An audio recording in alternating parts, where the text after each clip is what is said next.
Hi guys.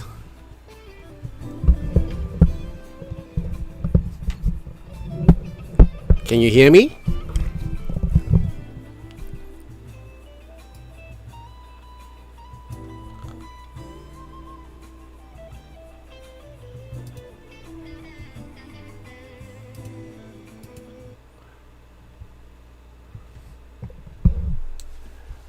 Hey Alessandro. Come sta Alessandro? Hi Alan, how are you? Okay, good. You can hear me just fine. Mirette, how are you? And Mike. I remember you, Mike. You're from Germany, right? Yeah. How you guys doing? I just thought I'll miss you guys. So yeah. So I thought I'd have an impromptu live stream tonight. I'm actually very tired because, as you all might know, I just did some upload of a live concert, well, live streaming concert last night. So it was a long 2 day, but a very enjoyable 2 days. Well, the first day was rehearsal. That's on Thursday, and then yesterday was a show. So I was there in the studio since 3. Well, we kind of finished about 10:30, 11 p.m. So that's like almost like 6-7 hours, and then yeah, I didn't get to sleep until about 5 a.m. last night. So yeah, it's pretty draining, but it was a good experience. Yeah. Okay. Hi Hans, you're from Sweden. I love Swedish. What's the Swedish thing? Ice cream, I guess.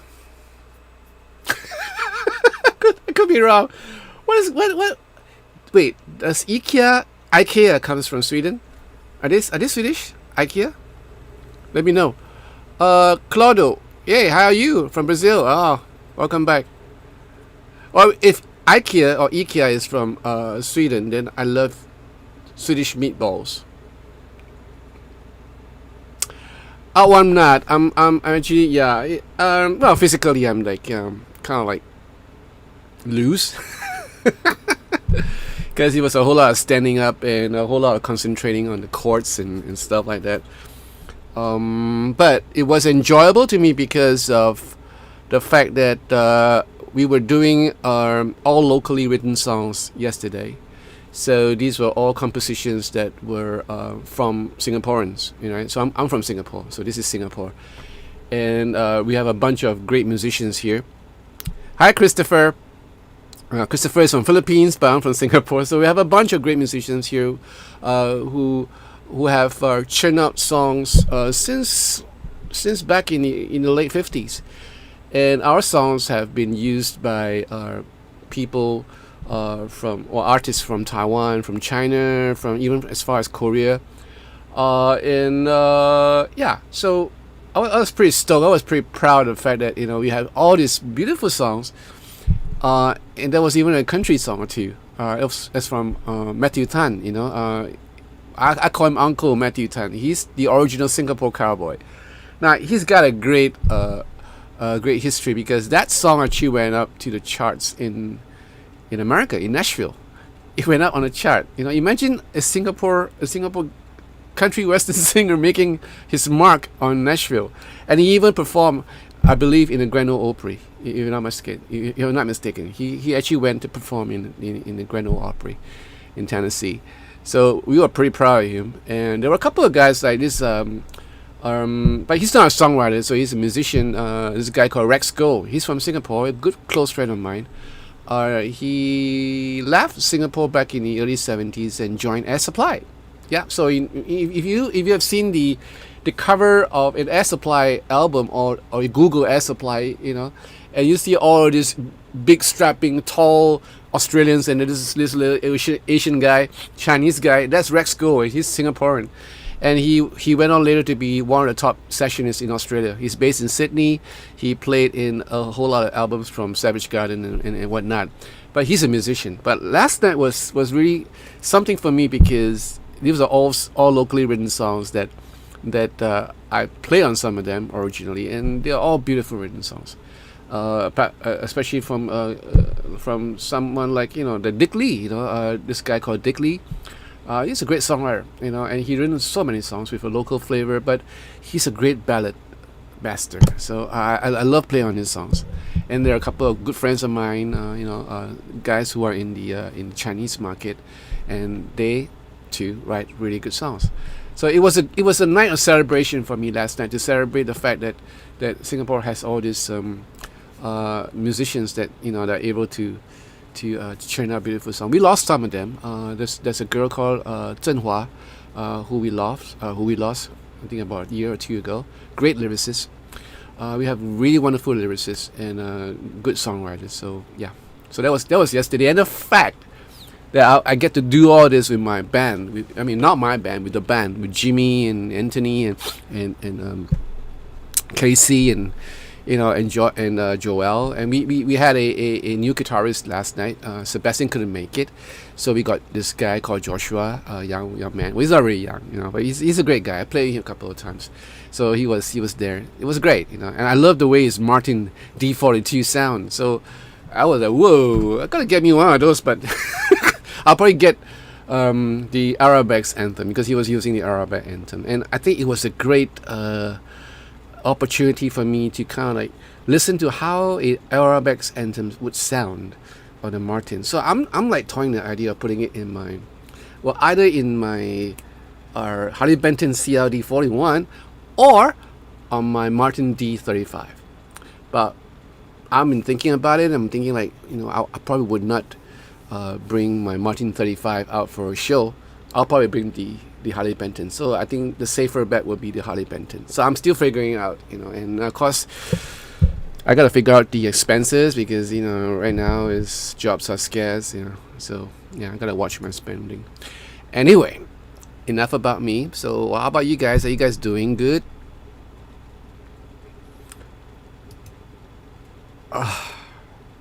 Yeah. Hey, ciao Franco. Come stai, Franco? Tutto bene?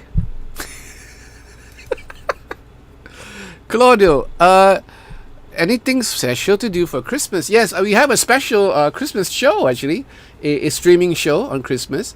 So I'm looking forward to that too. I don't know what in the world is happening, because I don't know, like, what songs are we doing, and what are this Christmas show? What is this Christmas show for? I'm looking forward to the next one, where we are doing a show in J Studio, but with Yamaha, in conjunction with Yamaha instruments. And that, I believe, is about the 25th or 27th. Let's just get me the dates so that you guys would know.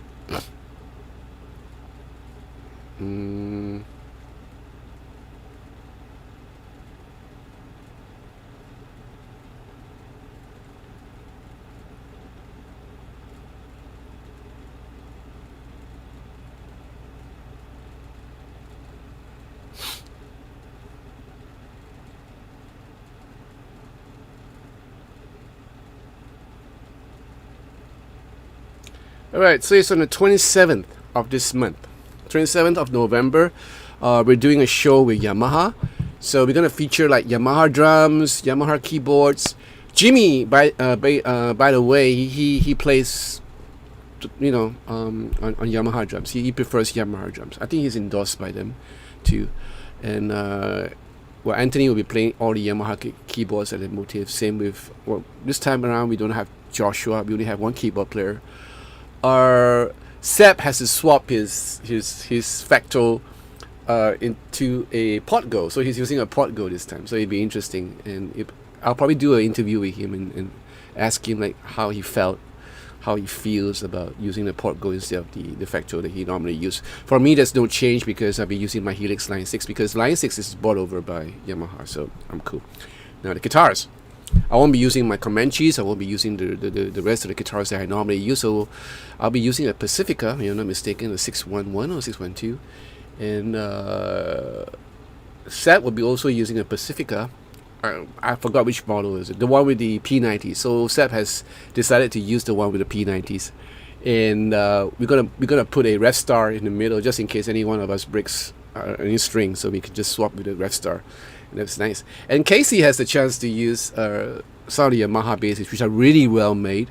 I believe Nathan East endorses Yamaha bass, so he's like really excited. So it's gonna be a great show. So I know what's gonna happen. I do not know the repertoire, what songs are we doing, so it's cool. Excuse me. Hi Hans, we are from Sweden too. So we have two Swedish guys here, right? Let me see now. No, so you're from Sweden. Okay, so there's only one Swedish guy. Okay, sorry Hans. My bad. Oh, Benny, Franco, okay. Prego. Hey Ian, how are you, Ian? I hope you're not too tired. I keep missing your streams, but not today. Yeah, I haven't seen you around, Ian. I'm good. You guys should check out Ian's YouTube channel. He writes songs, so he does a whole lot of songs which are really nice and interesting. So you guys might just want to check him out. Spazzy Sparkle Fuzz. But Spuzzle Fizz. Hey, hi, how are you? Where are you from, Sparzy? You're great. Yes, Mike, I use a sippy cup. And you wanna know why? Because this is coffee. And this keeps the coffee warm because this is a thermal cup.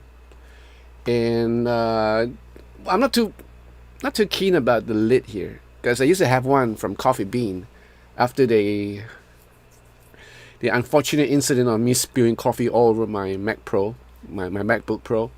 So that was a lesson well learned. So I decided to get one of these, but I'm not too sure about the cover for this. So you have this little opening here that you can kind of like adjust, to keep the coffee warm. So this was the reason why we'll probably look out for a better cup soon. Hi, Mr. Ronnie O'Rourke. How are you? How does impromptu means as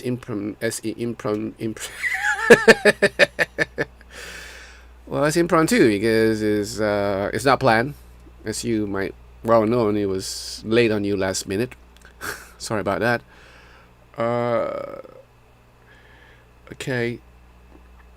Okay, Spuzzy, you're in U.S. Texas. Cool.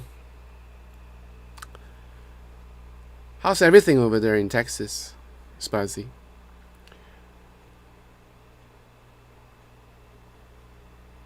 Hi Jim, how are you? Welcome back from Detroit, Michigan.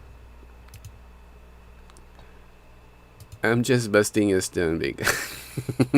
I know, Mike. I know.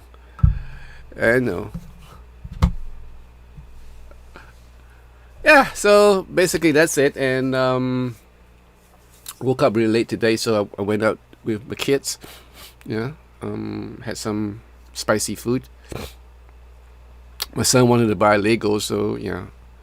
So we got some Legos for him, and that's about it. Ian, we're in category 2 here, so as draconian as he gets. Yep. Can't get out too much. Pandemic and all that. Okay. But you guys aren't on lock. There's no lockdown in Texas, right, Spazzy? But I guess, yeah, I guess they're like, advocating like social distancing and stuff like that, but you guys are not technically on lockdown, not like in London or in England, where guys like Ian is on lockdown right now. How about Franco? Franco, you're from Italia, huh? Are you guys on lockdown also, Franco?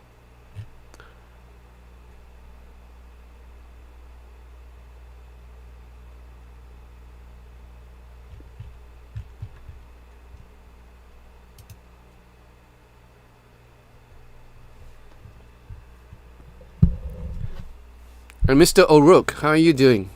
Are you fine? Are you okay? Ronnie, are you okay? Are you doing okay?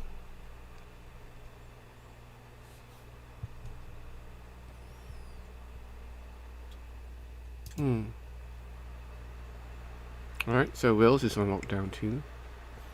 Mask can double as a posing pouch, and I can still fit my mobile phone in there. All right, Spazzy. Partial lockdown and infection rates are going up here. Okay, the governor says that he'll start shutting things down again if we get any higher, which seems likely. And all this in the midst of election. So, yep, I'm praying for you guys. So, still praying for you guys.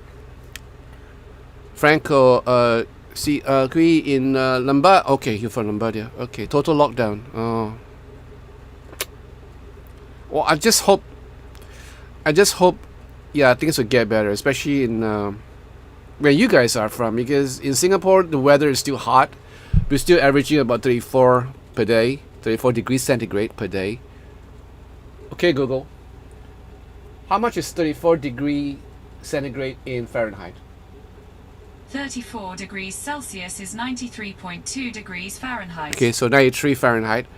That's the average weather what we get here in Singapore. So I guess what some of these people in CDC and WHO has always spoken and clarified that they will get, well, you know, the chances of COVID-19 getting rampant would be in colder weathers. So I just hope that that I'm praying that the vaccine will come out soon enough, hopefully not too long, and that the medical treatments in the hospitals improve somewhat, where they're able to treat COVID-19 patients well. Because in the earlier days, when COVID-19 first happened, doctors were ill-equipped as to how to treat the patients with breathing difficulties. So I guess it's a bit better right now. So I'm just hoping and praying for that. Okay. Mike, I was hoping the COVID would go away after elections, but it looks like the election will never end. Yeah, I heard it. It's a bit distressing, to say the least. But, you know, it is what it is. To quote someone. But I don't know. I'm also praying. I'm also praying for the United States of America, that, you know, that sanity would prevail. Yeah, alright, Spazzy. Yeah, I know. My heart is with you guys, you know. I saw a program, who's this guy? Stephen Colbert. And there was one segment he shared about what's happening, and he kind of broke down. Yeah, that hit me, you know. Well, I'm not American, as you can see. I'm Singaporean, but, you know, I know that he loves the country. I know some of you, most of you love the country, and to see it happen, and to see, like, you know, to see it in a state like this is really heart wrenching. So my heart goes up with you. Okay, Alan. As long as I work in the water industry, I can go anywhere in Wales, but not England. Oh man, it's quite bizarre because I'm stuck in complete isolation now since the transplant.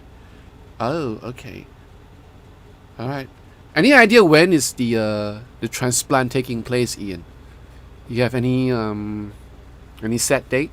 Nothing. So you're waiting for someone to, waiting for the donor to be ready, right? Yeah.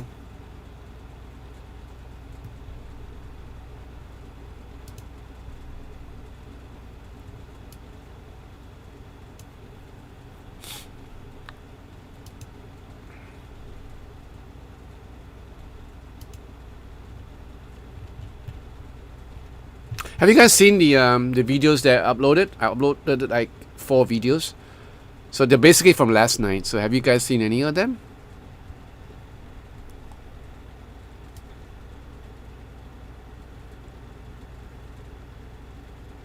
Alright. Okay, Ian, I get you. Yeah.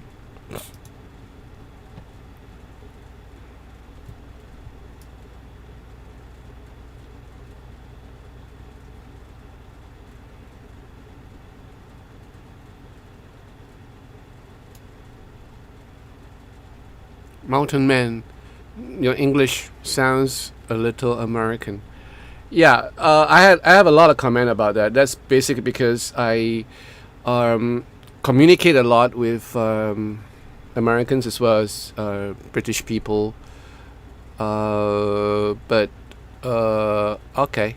Yeah. So I speak very differently from what I'm doing right now with my local friends because we speak in a lingo that's called Singlish, right? And but when I'm using Singlish, you guys will probably won't understand what a single word I'm saying. So I have to kind of adapt myself in a lingo that you guys are comfortable with, where I can make myself understood instead of having a conversation go, say what, can you just say that again, and then I gotta go back again and back and forth. So I didn't want to do that. So yeah.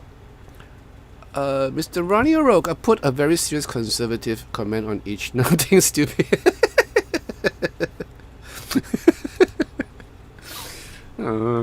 Okay. If you guys haven't seen it yet, probably I'll just play a little bit. Let me see now. So what I can do here. Now you guys can see it here, right? Edit. No, this is not. Properties. Okay.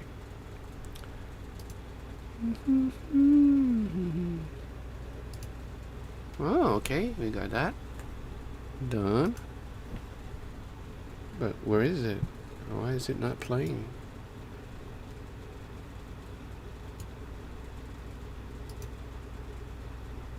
No.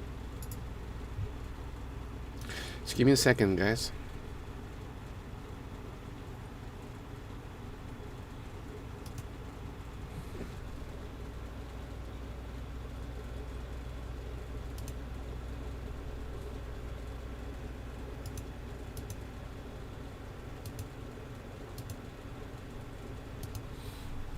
Yeah, why is it not playing? This is a strange thing.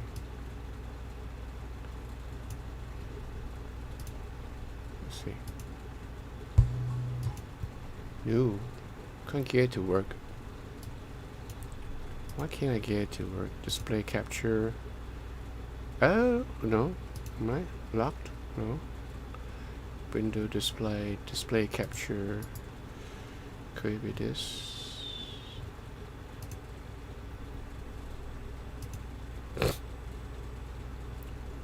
Oh, okay. So you can actually watch this like this. All right. Okay. So I'm gonna play a little bit of what you guys are supposed to watch, but I'm gonna bring the volume up. This is a country song. Wow. Basically, we did 2 country songs, so it's pretty nice. I thought. Yeah. So okay, take a gander at this. This is a snippets from the show last night.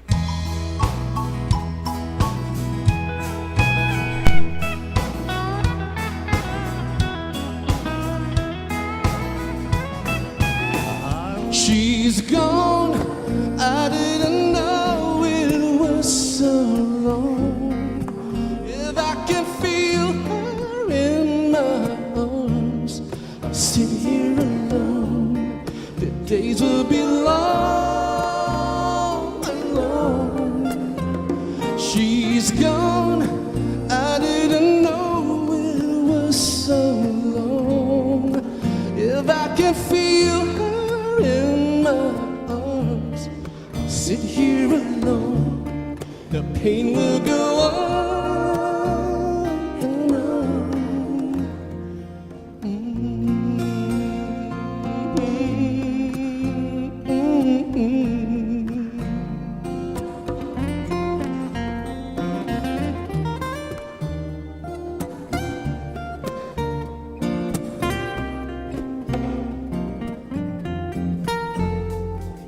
Time feels every pain, that's what they say.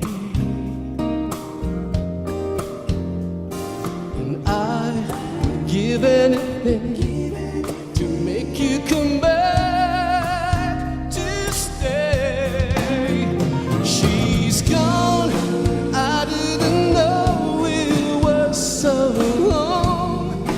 If I could feel her in my arms, the days will be long and it will go on.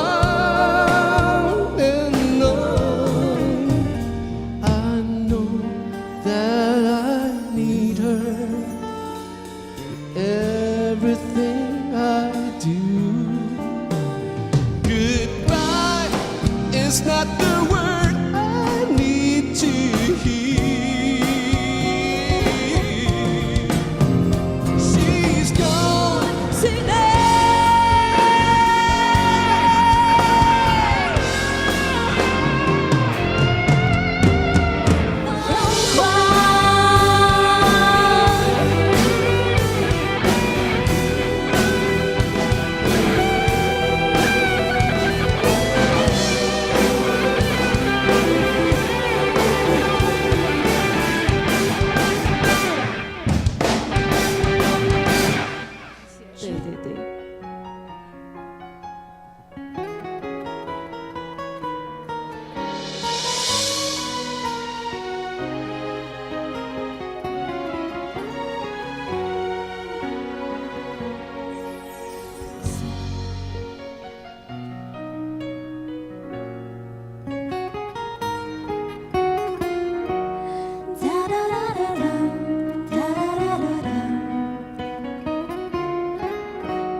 Right, so yeah, so that was the one that I uploaded. The couple, I think I uploaded some, or what, 2 more or 3 more.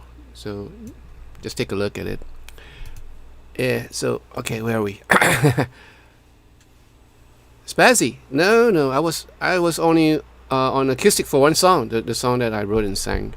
Yeah, most of the time I was, in fact, the rest of the night I was on the electric guitar. Right, Alan. Thanks you. Thank you. Okay.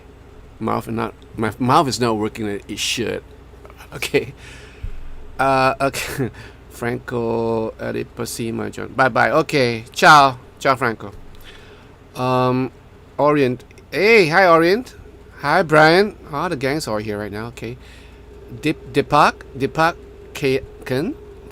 Kin. Where you from, Deepak? Thank you, Mike. It's 11:58 a.m. Oh, okay. It's like 1 a.m. It's 1 a.m. over here. Frank Teixeira, your good reviews helped me decide on the... Oh, cool. You got the Blues Boy. Alright. So you're in Florida. Okay. I watched the video deeper than I can imagine earlier. And that guy has seriously good voice and a great rousing song. You look good as a ninja guitarist. Thank you, Ian. You're too kind. Well, that guy that sang Deeper Than I Can Imagine, his name is Robert Fernando. Alright, so when he first sang the song back in, I'm not mistaken, back in 78, oh man, you could have closed your eyes and thought it was James Ingram. He was that close to James Ingram. He recently had a bout of dengue fever. That's why he kind of affected his lungs a little bit, just a little bit. He's still there, but he's getting on in age too. But great singer, wonderful fella to work with. Okay, so Deepak, you're India. You're living in Europe. Which part of Europe? Ronnie, you ever get days your fingers don't want to work right and mistakes happen? I do. All the time. I do. There were times when you wouldn't know half of it because when I'm doing the videos and stuff like that, you guys will be thinking, he's so smooth, he doesn't make mistakes and all that. I do make mistakes all the time. But the whole exercise is to kind of create a line or create a sort of a vibe so that that it fits the song.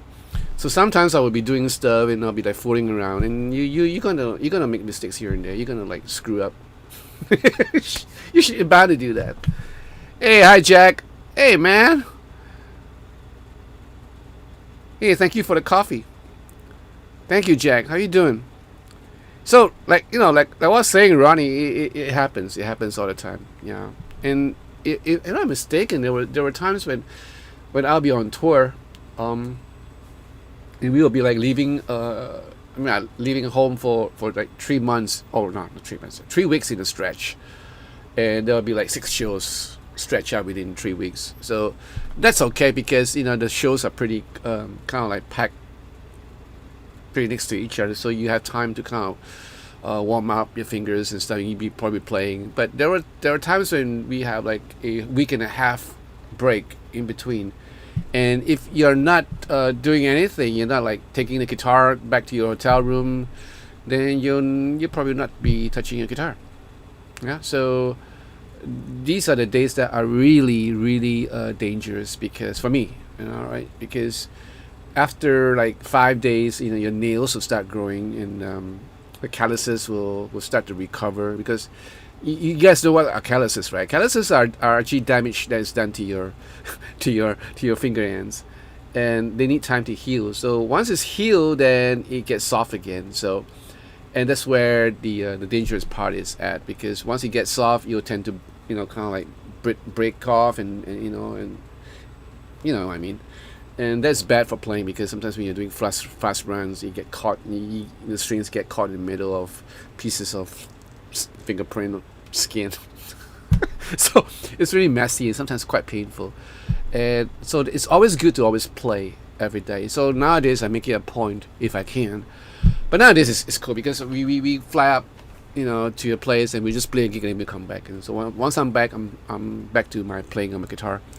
So like I really love doing these videos in this channel because I'm playing almost every day, and I've been playing every day for the whole of last week because I was rehearsing the songs, and constantly rehearsing, and then at home running through the songs, doing the videos, and and going through rehearsals, and yeah, it's good. So I like that. Right. So to take the cue from Jack, you want to buy me coffee? Anyone you guys want to buy me coffee? Just hit that super chat or super sticker, and you can buy me coffee if you want to. But in the meantime, just to let you guys know, if you guys are new here, that this live stream is basically for you to find out stuff. If you want to ask me questions or ask anyone here who are able to help, this is the right place to come to on a Saturday night. This is a Saturday night for me. Back in the days, at 1 a.m. on Saturday night, on Sunday morning, I'll be partying. Well, not really. I'll be working. Okay, Jack. So, Alan, Jack the Rabbit, good to hear from you. You're safe and well. Okay. I hope you're safe and crazy day we're living in. Yes, Jack. Thanks. And twiddling my thumbs. How's the new studio working? Studio is awesome. Thanks for asking. I'm going to make a tour video today and finally demo them. Awesome! That's great news, Jack. Is the studio up? Yeah, I'll be looking out for that video. So the maestro has arrived, and you're starting to play on it. That's cool. That's great. That's great news. I just got something from my godson who stays in L.A. He's posting me the results of the election, so I guess I don't know what's the situation right now on the other end. Was looking at a figure of there you go. Someone. Yeah.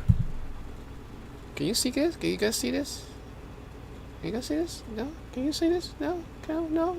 No, you can't see this, so I got to Anyway, forget about it. Okay, what about Brazilian coffee? I love Brazilian coffee, Grauco. It's gaucho, right? Gaucho.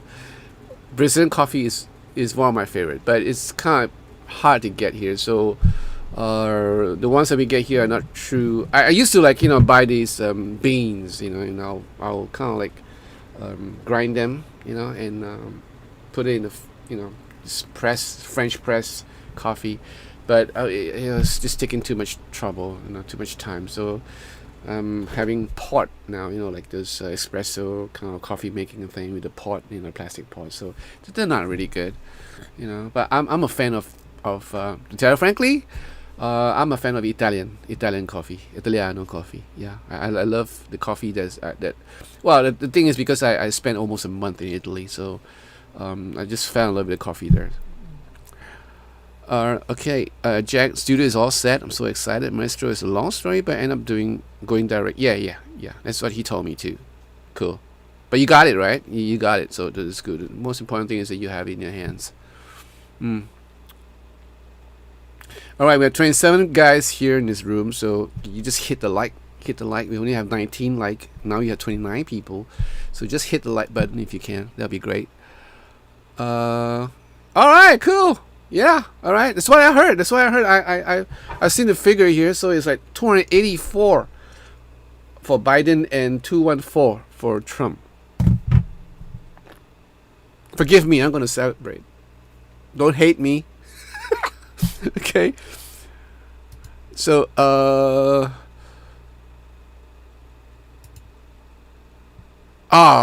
okay. Yeah, I might. Brazil is one of the countries that I would like to visit, actually. Heard so much about it, Hi, Jacob.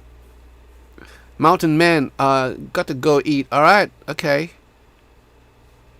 Thank you so much, buddy. You take care. My pleasure. You take care. You stay safe, okay? Like I say, I'll be praying for you all.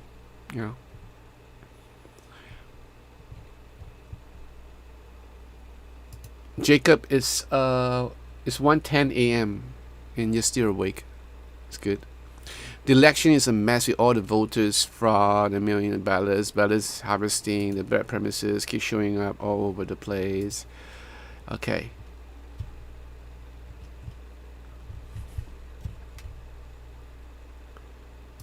So Mike, you're a Republican, Mike?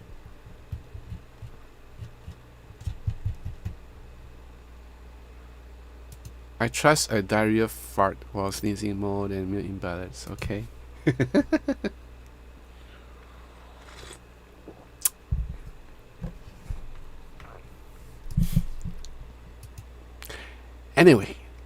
Anyway, let's talk guitars.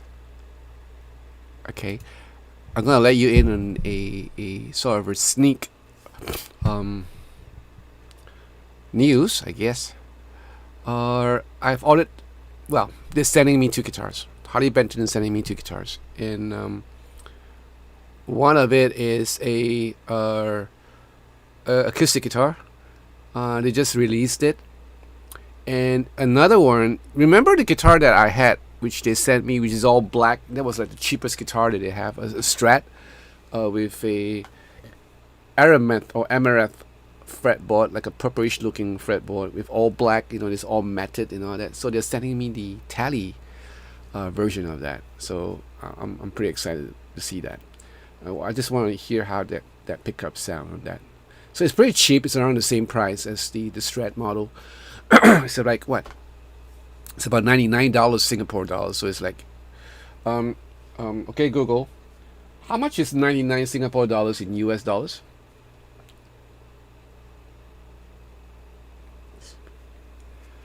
Okay, Google, how much is 99 Singapore dollars in US dollars? 99 Singapore dollars is approximately 73 United States dollars and 41 cents. Right, $73, 73 US dollars. So yeah, I'm looking forward for the guitar to come in. But the other acoustic guitar that they're supposed to send me is a real looker, and I think you'll be interested, Jack. It looks a little bit like the Maestro, where you have that elbow thing, yeah. So I know, seriously, I don't think it's going to sound as great as a Maestro, but it has that look-alike thing, the look-alike thing, So I'm just going to see how. It's probably going to arrive next week, sometime next week. Okay. Thank you, Mountain Man. Corona doesn't exist. Trump never lies. I'm good with women. Only part of that is true is the last bit, and even that isn't true. Okay, Court just came out with a new acoustic series. Anyway, oh sure, yeah. I thanks for the heads up. I'm gonna call them up. See what I can get. But it depends on the region, because sometimes you might have the chords over there, but it might not be available here. So I have to check whether they have it here.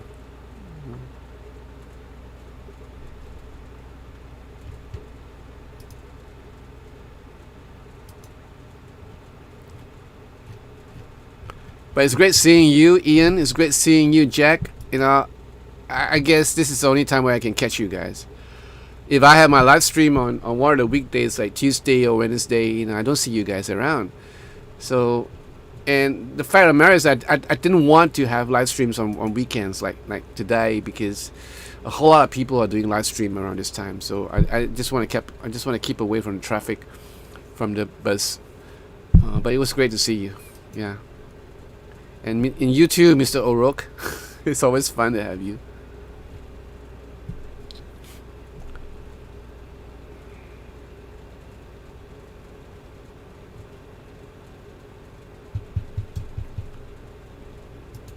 So tell me about you guys. Have you guys bought any new guitars recently?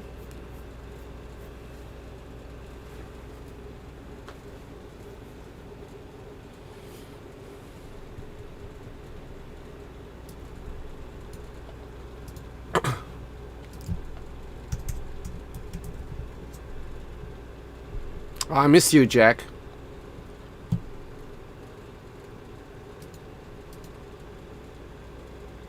I'm always lurking. Okay.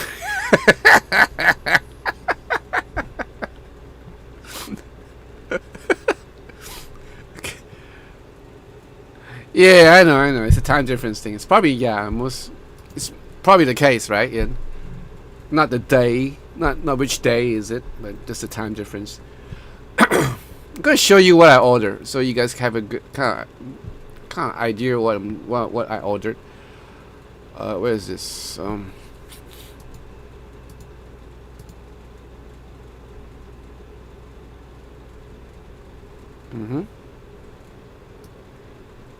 So how do I do this? Window capture again, display capture, display capture.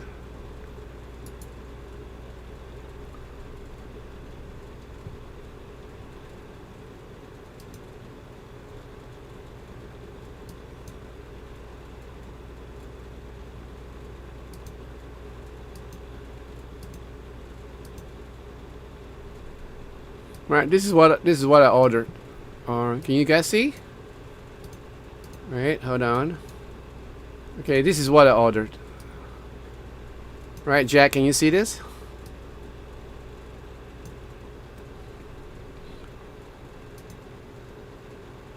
Now tell me that doesn't look like a Maestro, especially this part.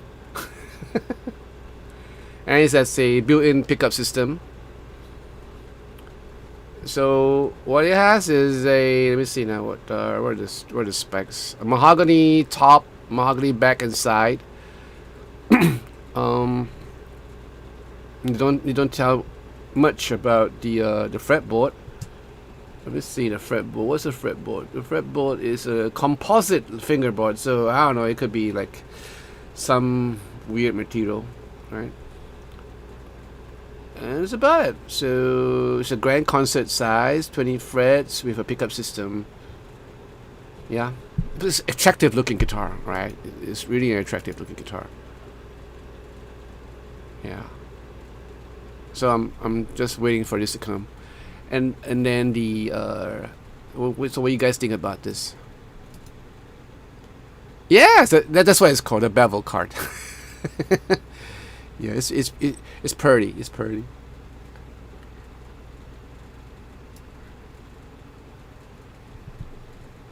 Yeah, Adriano. You did not buy any guitars right now. Still so satisfied with the Fusion 2. Cool. Right, so I'm going to show you the other guitar that they're sending over. This is the let me see now. What is this?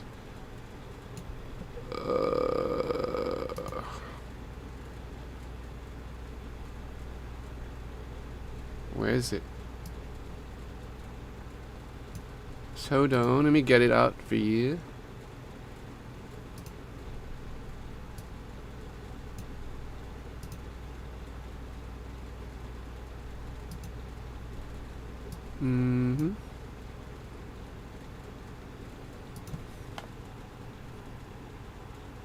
Oh, you know what? They ran out of stock. I guess I had the last piece. Oh yeah, it's not even on the list right now. No way.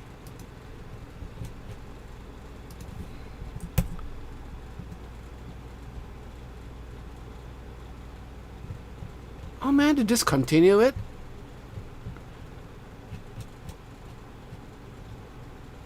No way.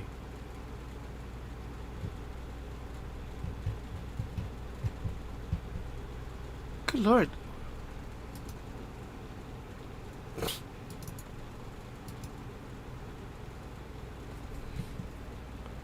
Well, I'm gonna show you what it is because I apparently don't have the picture in Toman anymore. I don't know why. I don't know why. Hold on. Let me get you a better picture than this.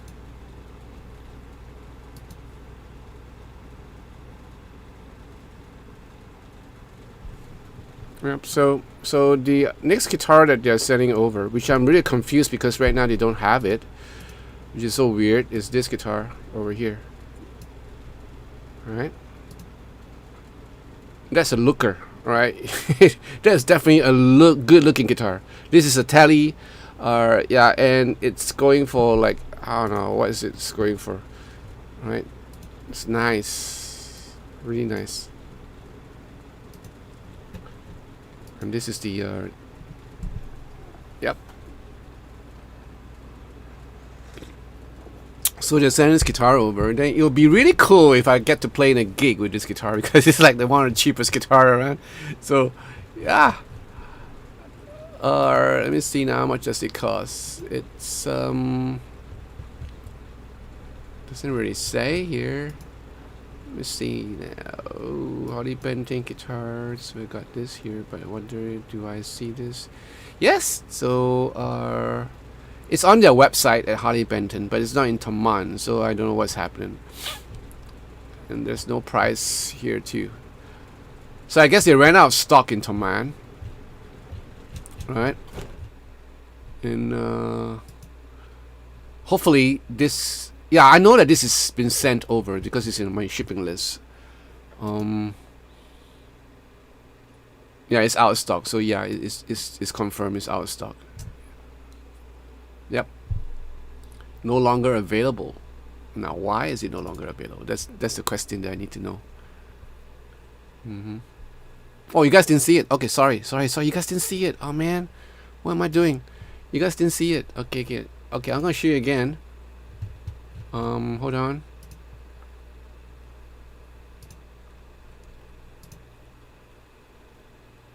Okay, this is the guitar. All right, this is the guitar that I'm talking about. And they're sending over this guitar. Alright. And then this is a close-up view for the pickups. So you have a humbucker, 2 humbuckers in fact, and this is the overall view of this. It's pretty interesting because humbuckers, and I do not know whether the humbuckers are split callable. Alright. Doesn't say anything about anything here. So it's a C-shaped neck. It's basswood, Rose Acer fretboard, which I think is better than the Amaranth. The traditional 50 finish tank, but Roswell open humbucking clothed in blackout. Okay, so this, yeah, so that's what it is.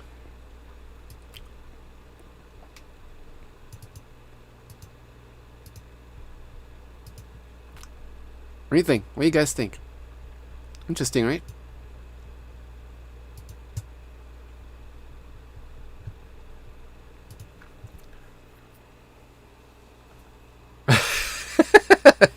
I understand, Adriano. I understand. Yeah, the mahogany grain, huh? Yeah, for that what you call that acoustic guitar. Yeah. Deepak, how long does Toman take to ship stuff? It depends. Sometimes it takes a couple of days. Like, you know, I used to have stuff sent to me within like 5 days or 4 days, and then there are times when guitars don't come in until like 2 weeks. Sometimes, you know. So it actually depends on in which form or in which transport they're using. Like, it could be by air or by ship. And recently they have changed their shippers, the delivery companies. Now they're not working with DHL. They're working with what's the other one? UPS. So yeah, eBay is getting interesting for used guitars recently. My bank manager, otherwise known as, is getting quite nervous. All right. Alan, the used prices are still very high. Harley Bentons are going for almost new.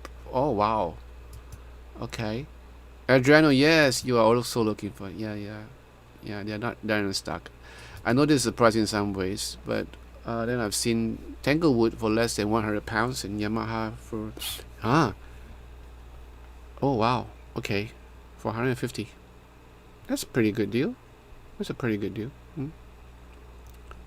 Yeah, so this is the two that I'm looking forward to, and I'm gonna see what happens. But in the meantime, I have work to do, so I don't know whether I have the time to do it, to do the reviews. I mean, because I have to finish off an arrangement and song. I'm producing a song, so I gotta get it done before the end of the month.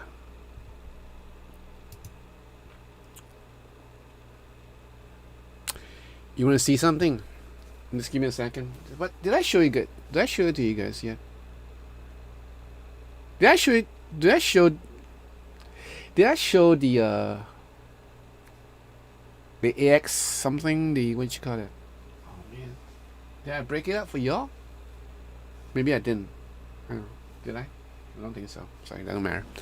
It's kind of cumbersome because it's kind of big. But that's the next review I'm doing, so I'll probably do it on Monday. And once I get it done, then yeah, I can look for new stuff to review. I'm dying to do a cover. Yeah, I really want to do a country song. I really want to do after Matthew, right? After what he did yesterday. I'm just dying to do a good old country song with pedal steel and everything. Yeah, good harmonies and nice arrangements. So I'm just looking around.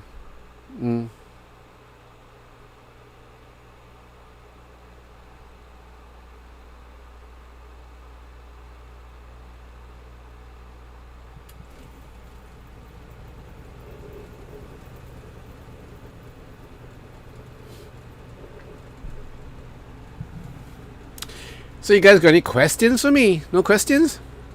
We're just a hangout, chill out session, I guess.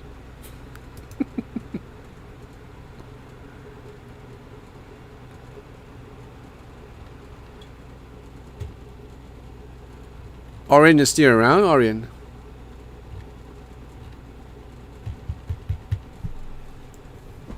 Thanks, Jack.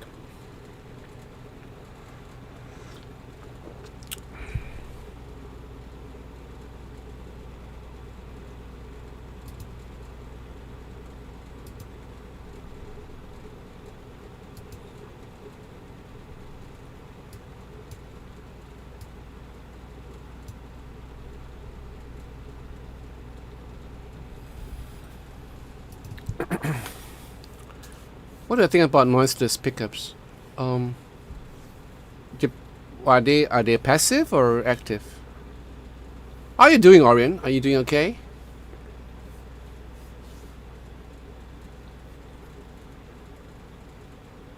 Jacob, how do you avoid muddiness when you do overlay multi-track lead lines on electric guitar.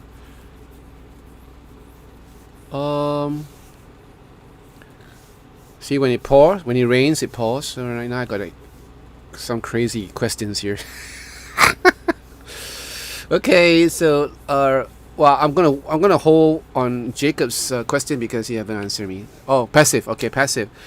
Are most of the noiseless pickups have how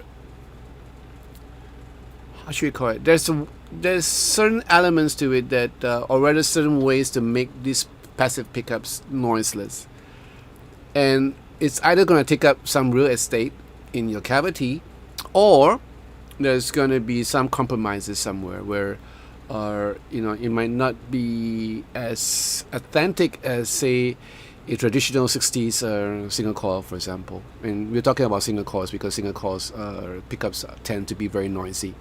They're good, especially those ones that are available from lace sensor. I think Fender at one time was putting lace sensor pickups on the guitars, and those are pretty nice. But I didn't play a lot of them to understand what is it all about. I played a couple of them. Wayne did a couple of noiser pickups for me, which works. So I guess ultimately in the end, it's whether you want to have a total noiseless passive pickup or to have a good noise gate. And look around at what are the things that you can do to avoid 60 cycle hum, like great shielding within the electronics. Maybe get better components like the switchcraft components and stuff like that. So that's one way to cut down a whole lot of hum. And I know of a couple of diehards that would not swear by noiseless passive pickups.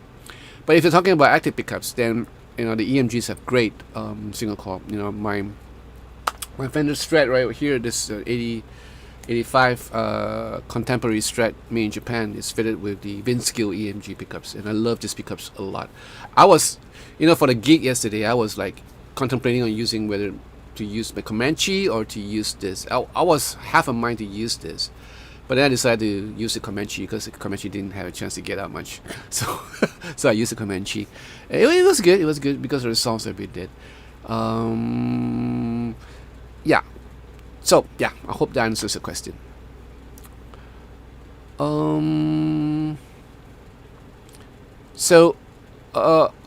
Okay, Ian.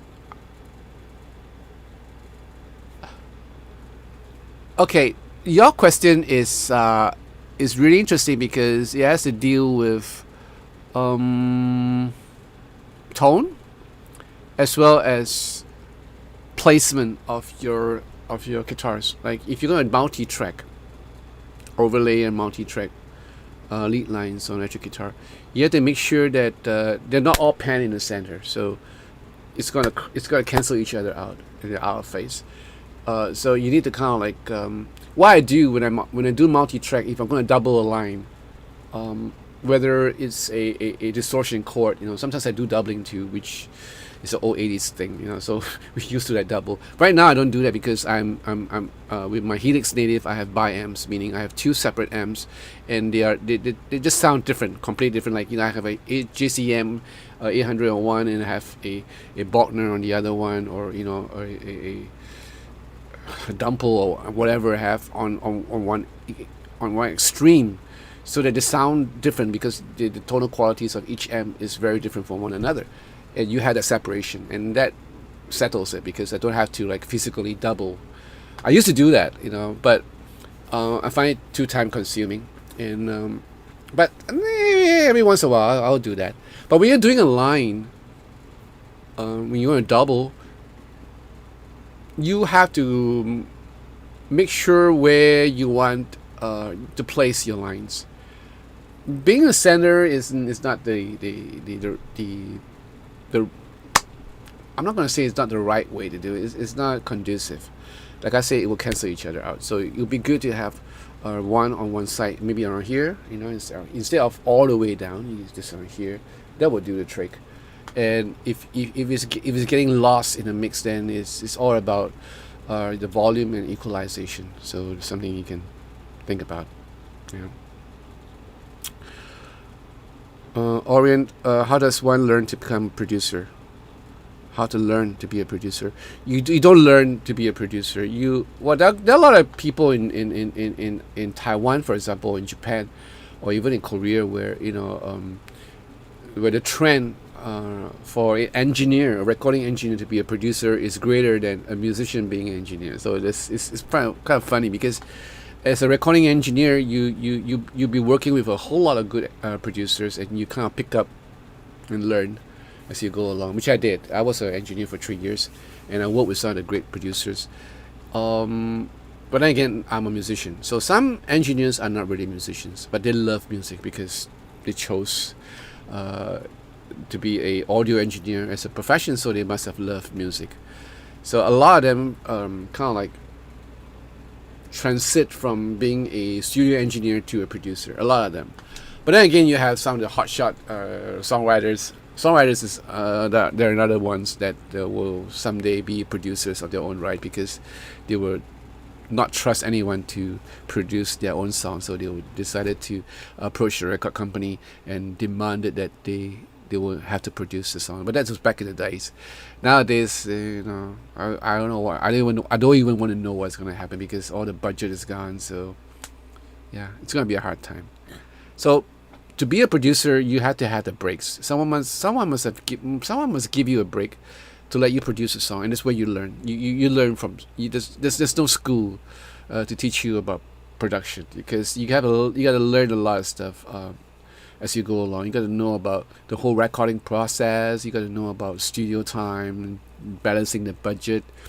You have to know about arrangers, and whether this arranger, what's his strength, and what's this other guy's strength. Some of them could be good for the other rhythm parts, like they can arrange something really great with loops and drums and stuff, percussive arrangement. And there'll be some arranger which are really good at strings or piano, and there'll be arrangers like me who are like doing all the acoustic guitar parts and stuff, or electric guitar parts. So you have to understand each arranger's strength and weaknesses, and to capitalize on them, right? And again, you got to know your singers.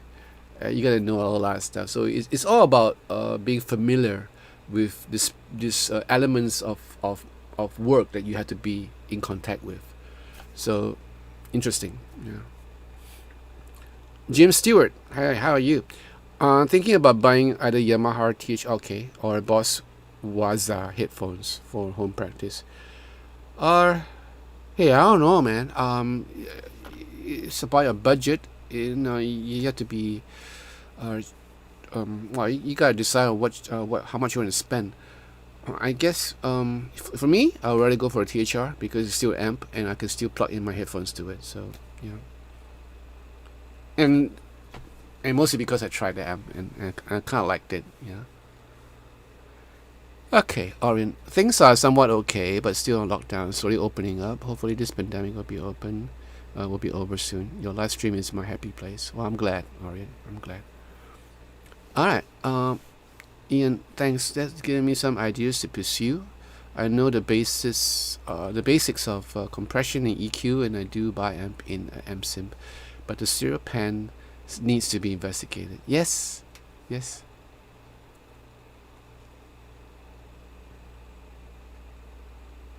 Hi, North Dwarf. Yeah, Adriano has a point there. Yeah.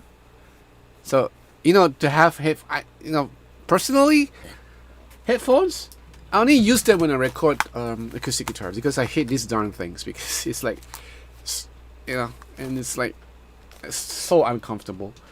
And to spend hours practicing your guitar with a headphone is like torture to me. There were days in the studios when I would like spend 7 hours with the headphones. It's like, it's just torture. Right? Owning a positive grid Spark 40 also that's loitering in the backyard as a Bluetooth speaker. Okay, yeah, that's the other way to go. The positive grid Spark. That's another amp that you might want to look at. But of course the THR is really small, and so it's really nice to have it on a desktop or anything like that. Yeah, so that's the advantage of having such a small amp, right?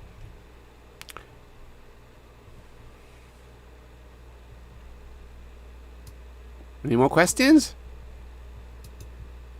I'm gonna finish at 2. Yeah, at 2 a.m. because I didn't want to keep this too long. So this is like an impromptu, like Mr. O'Rourke said. So it's an impromptu live stream. So I don't want to keep it too long. I'm gonna finish at 2 a.m. my time, which is like 20 minutes from now. So any more questions? Just ask away.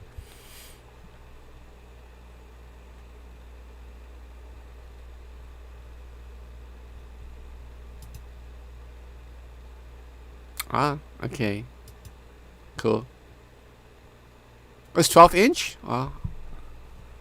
Okay. Like, I won't buy all these amps. Seriously. I wouldn't buy a practice amp. We'll just buy I'm trying to get rid of this. So I'm trying to find someone to take over this amp. I'm gonna buy me a nice amp, and I'm contemplating on whether to get to go all out and get the DeVille, you know. But I'm just thinking the DeVille is just too big for this room, so I'm still thinking.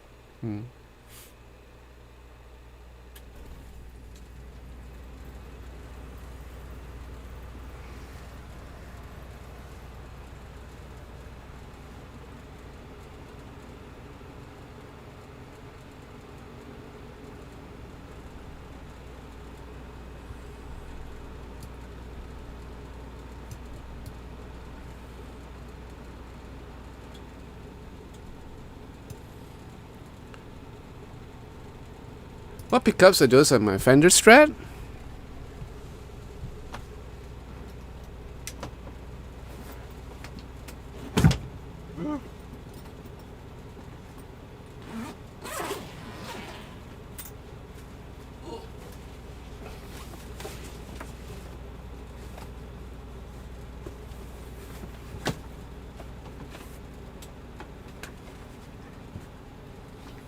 This is the one I'm talking about, the Strat.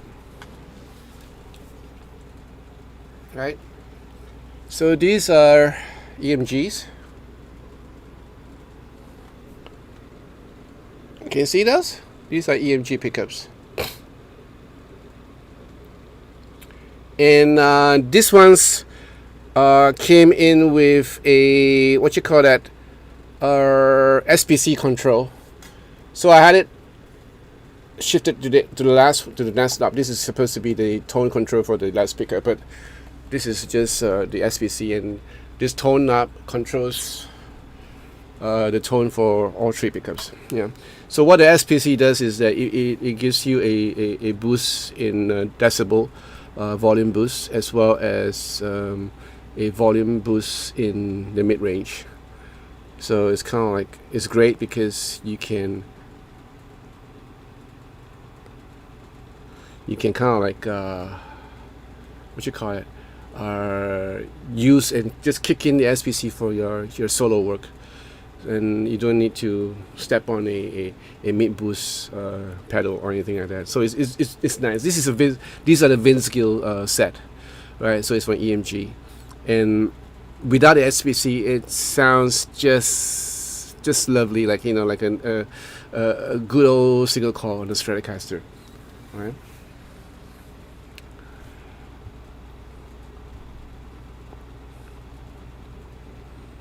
What's the question, Demi Stark? May I ask? Asian.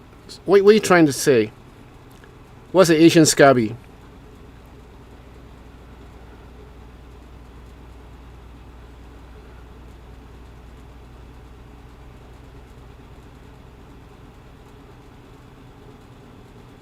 I just hope it's nothing like, you know, nothing nasty, because there's no call for that if it's nasty. So you might want to explain yourself, or, you know, just get the heck out of here. Alright, so Jim Stewart, you wait 6 months to get a positive grade. Okay, nice strat. Oh, cool.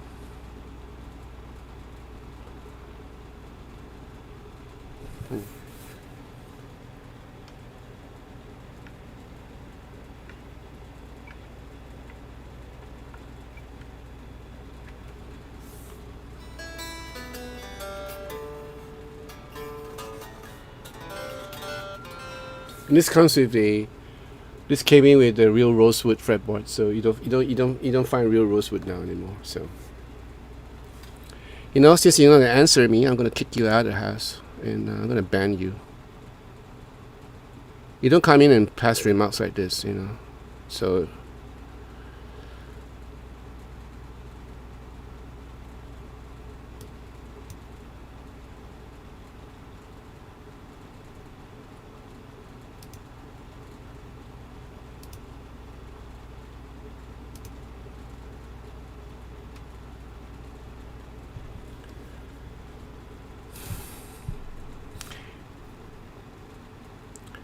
Adriano, I still have my Langley Linebacker 30 reverb. This thing is so crappy but nostalgic 30 years from now.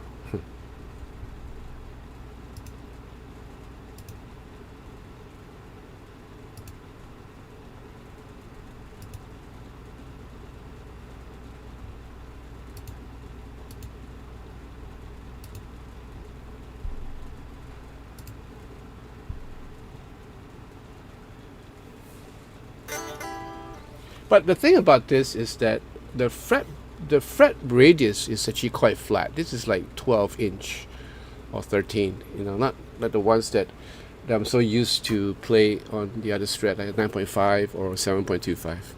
Yeah.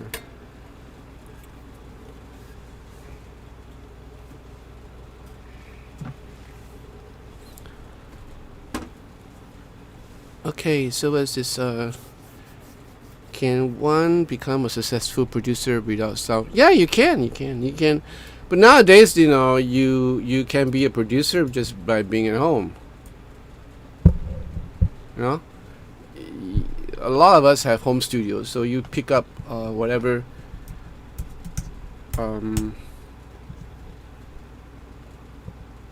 doing whatever you're doing and learning. So you don't have to really have a knowledge of audio engineering. But a lot of us, or rather a lot of young people these days have interest in doing like buying stuff like interfaces and fooling around with digital audio workstation, and they learn.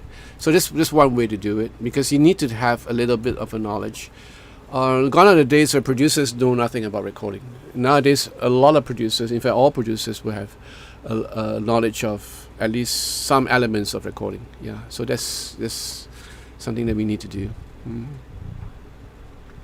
You don't have to, like I say, you don't have to know sound engineering as per se, but you need to have a little bit of a knowledge about them. Right? Gillette.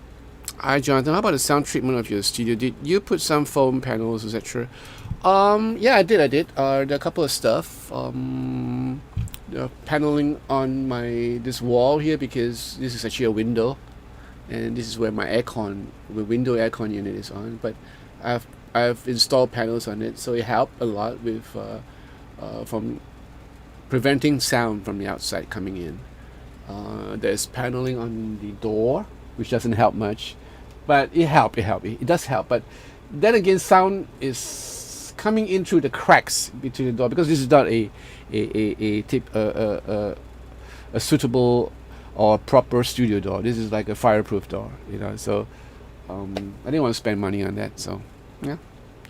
Other than that, the only soundproofing I get is from the things I have around the house, around in the room, like the guitars that's been hanging on the walls. These provide sound dampening, if I can say that properly. And of course the carpet helps. The carpet on the floor, it helps a lot. And this carpet is not overly cushy, they're not like really soft and stuff like that. I don't like carpet that is too cushy, because it attracts a whole lot of dust and other dirts. So this is relatively short, and it's easy for me to roll around without getting stuck, and yet provide some insulation from any feedback that arises from the floor, from this hard floor. Yeah. Brandon, hi Jonathan. Have you ever used the Nux or the MX20? No, but I got a 300, so I reviewed that. So I guess it's an improvement over a 200. And now they're coming out with another version, which is it's a very I should call it a bigger unit than the one that I reviewed, and it's catered or rather targeted at live players. So yeah, I'm gonna look for it. I'm just waiting for them to send the unit over, right? Adriano, I don't have foams. Working on my home studio, the near midfield monitors let you listen to stuff pretty directly. Yeah, true. So I have my speakers right here. So then again, it'll be good to have some treatment around, especially in the back, because this is where we call it the bass trap, where I don't have a subwoofer with me, which I don't need because I have wonderful studio monitors. And if this wall behind me is blank and it's going to like reflect any sound that's coming from these speakers, then you're going to have some feedback coming back and forth. So that's pretty disconcerting. Yeah. So the things that I have behind the guitar cases and the guitar gig bags, they help a whole lot. Jim Stewart, hi Jonathan. I've been looking at Harley Benton Black Paisley. Okay, but you said the Roswell pickups aren't that good. Are they too hot or too thin sounding? They just sound weird, basically. The neck pickups, the neck pickup for the Black Paisley is actually quite fine. They're quite nice sounding. It's the bridge pickup that I couldn't take it, and I couldn't take it anymore because it just sounds wrong. You can call it like it's not really hot. It's just that it breaks up, and it's not really like solid. Like I like a good Telecaster bridge pickup that doesn't break up. It can be hot all you want. The level could be hot. It doesn't matter, but it doesn't have to break up. I want it to be dead solid. So when I'm doing like the normal twang that you do on a Telecaster, it doesn't break up too fast. So yeah, that's the reason why I changed the whole set. Okay, Adriano, at the other end of the room I have all curtains, no other stuff that could cause interference. Okay, that's cool. Alright, that's great. Yeah, I mean like Thomann, even in Thomann they sell all this stuff. Yeah, they sell all this foam and stuff that you can put on the ceiling and in the side of the wall. So you might just want to check them out, and they're not really expensive. Yeah.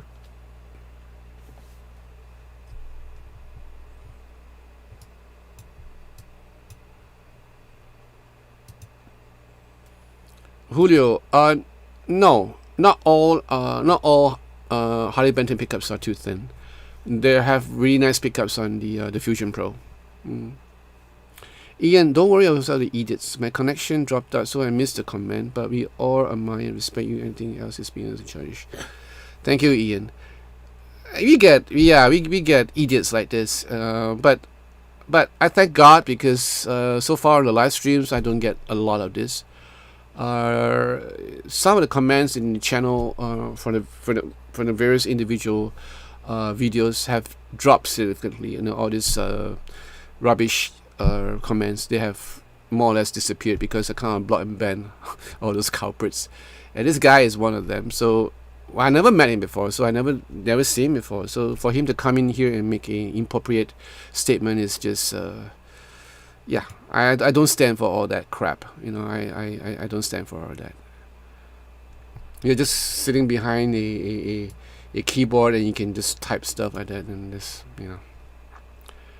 And we're talking guitars here. We're not talking about anything. So if there's so I implore you guys, because you guys are, well, obviously you guys subscribe to the channel. I hope a lot of you are subscribing to the channel. So if you've seen disturbing remarks, or sometimes I could have missed it, but I don't miss it because I do scrutinize the comments in the channel religiously, because I don't want it to affect anyone here, especially me.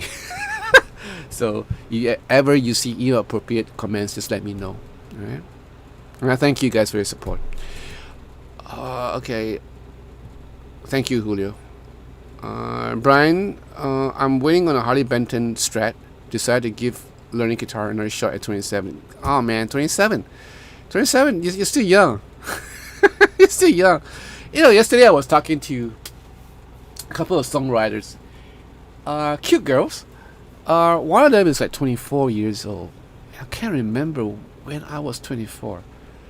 Well, I started writing song when I was 17, so yeah, it was a different time back then. But yeah, so we were having this conversation with some of them, and these young songwriters in 24, one is like 26, something like that. Interesting, the way their perspective are about songwriting and about life in general. So it's pretty interesting.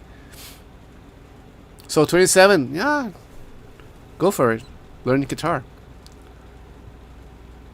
Cutie girls. I know you do. Jack, I know you do. But I'm sure you have your fair share of them. Uh, okay, Ian, Jim Stewart, from my own experience, Russell pickups are not bad, just not very responsive when you dig in. Yeah, right. Except for the P what's that? The LAF. The LAF pickups are really nice, I find. Not the HAF, the LAF. The ones on the Fusion Pro. All right, so that's now, Jim. You mentioned this, right? So the ones on the CST24 are the HAF, which is not really as good as the LAF, but somehow the LAF on that CST just worked. It's so weird. It's so weird, So it's just so weird. The LAF works on the CST, but the LAF doesn't work on the rest of the guitars like the Fusion Pro, where you have double, single, double. It just doesn't work, I didn't understand why they did not put LAF on those double, single, double. They should have put the LAFs there. Instead, they have the HAF, which is on the CST24.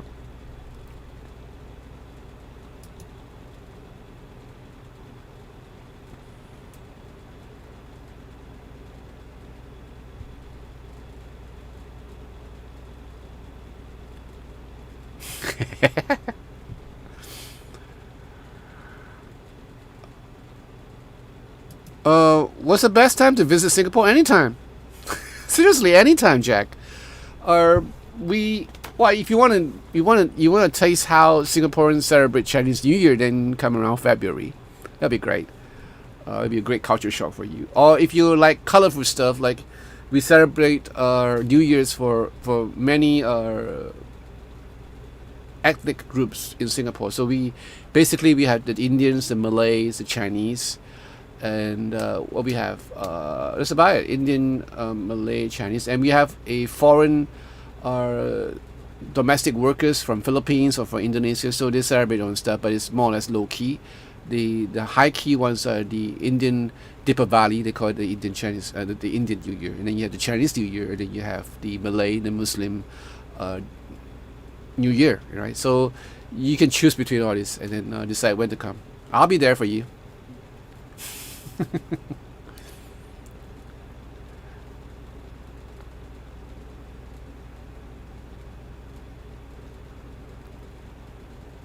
Yeah, you're right, Adriano. Any time of the year. There's no fall season in Singapore. Every day is a summer.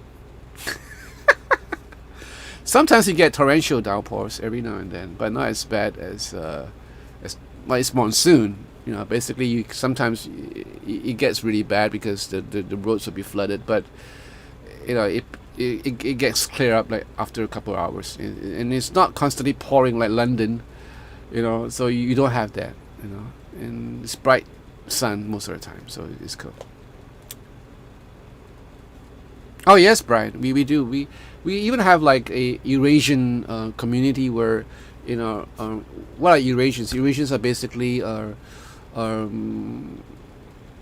children that are born from a Caucasian father or mother and an Asian mother or father. So you have this mixture, and they are called Eurasians, and they have their own community. So they're predominantly Catholics, and they celebrate Christmas. So so that's cool.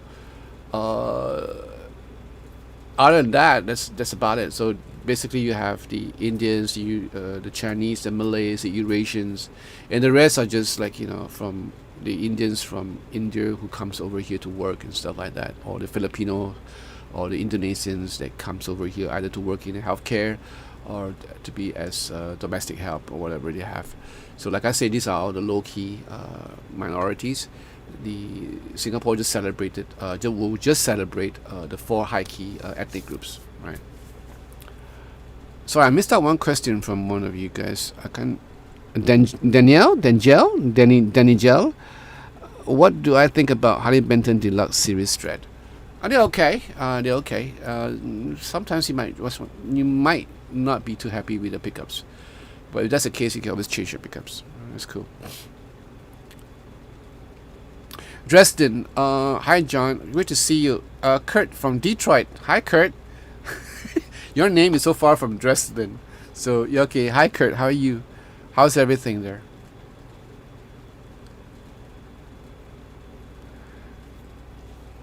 Jim, you're lucky.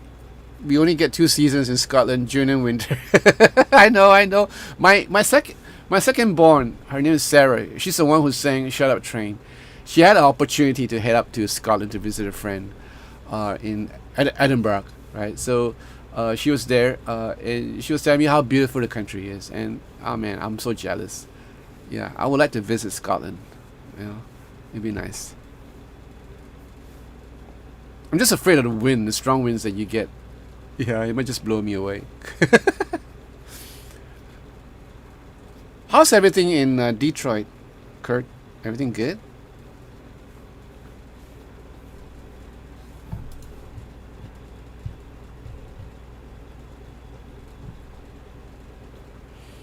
Guitar 78. Hi Jonathan, I tuned in when you were talking about the Asian. Okay.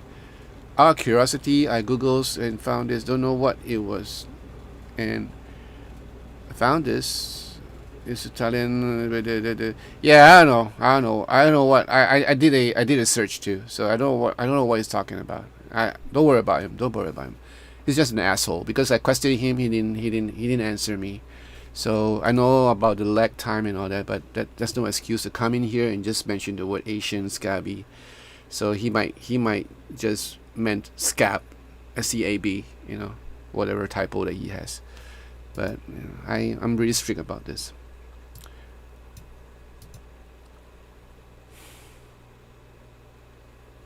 Oh wait, so you're saying Vittorio Umberto Antonio Maria Scarabì is an Italian art critic, art historian, politician. I don't know, don't care. Sorry, guitar 70-ish. I don't really care. I'm just too tired. Brian, same here in Ireland. It's summer in Ireland when the rain gets warmer. When the rain gets warmer.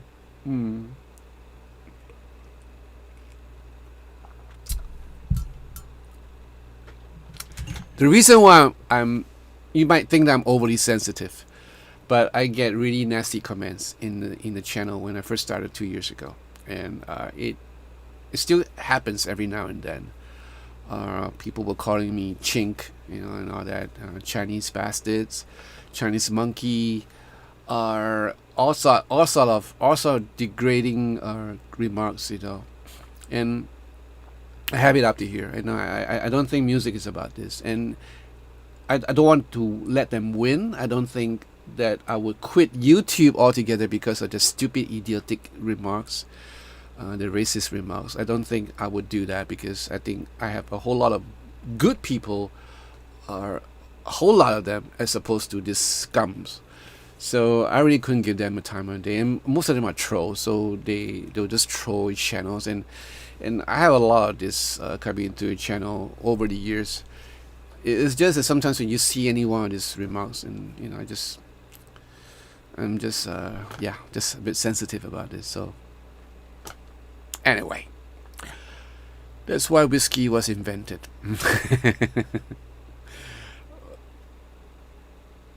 Yeah, I couldn't give them a time of day, Alan. Seriously, that's why I'm pretty fast on the draw. They call me quick drawer. Quick draw McGraw. Quick draw McGraw. No, I'm quick draw Jonathan.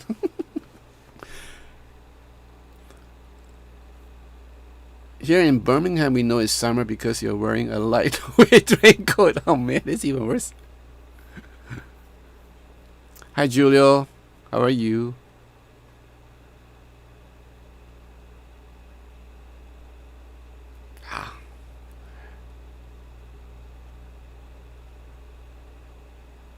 I know that, Jack. I know that. That's the reason why I continue and persevered. Yeah. Gillette, have you tried the old Yamaha acoustic FG series? I tried yesterday, the FG335. Oh, wow. It's so, oh, man. Yes, they are. They're good. The old Yamaha guitars are really, really, really good. I guess somehow through the years, the quality has kind of like deteriorated a bit. Maybe because of the manufacturing process, the way that, maybe because of the lack of good woods. I don't know. But back in the days, I remember playing a Yamaha back in the 80s, and it was so good. It sounded so good. It just rings like a bell.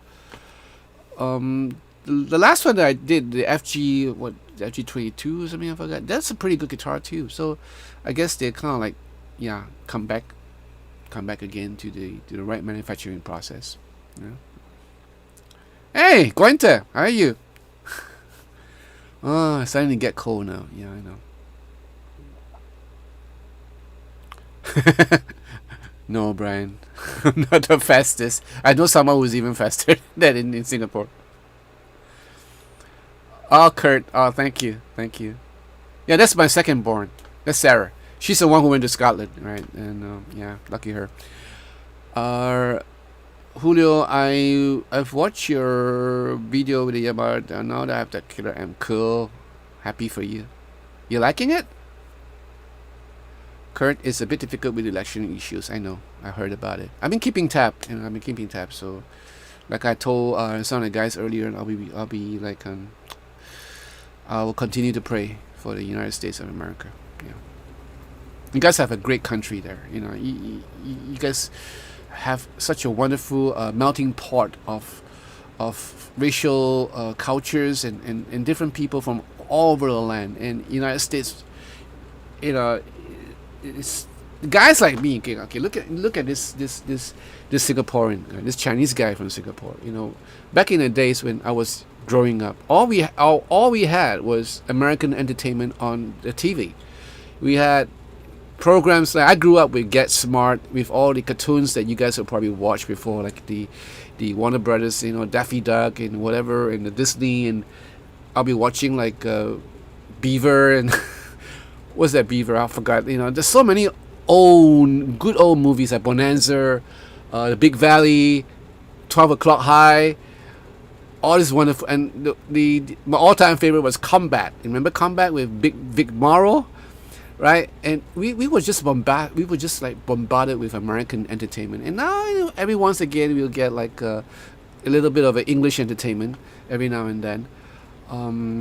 The black and white minstrel show, which will be considered racist these days, we were watching all that. So as a young boy growing up back then, we were like so influenced by the American culture, and all of us would be thinking, oh man, it would be great to migrate to America because that's where the opportunities are, that's where all the good things are happening, that's where great music comes from and all that.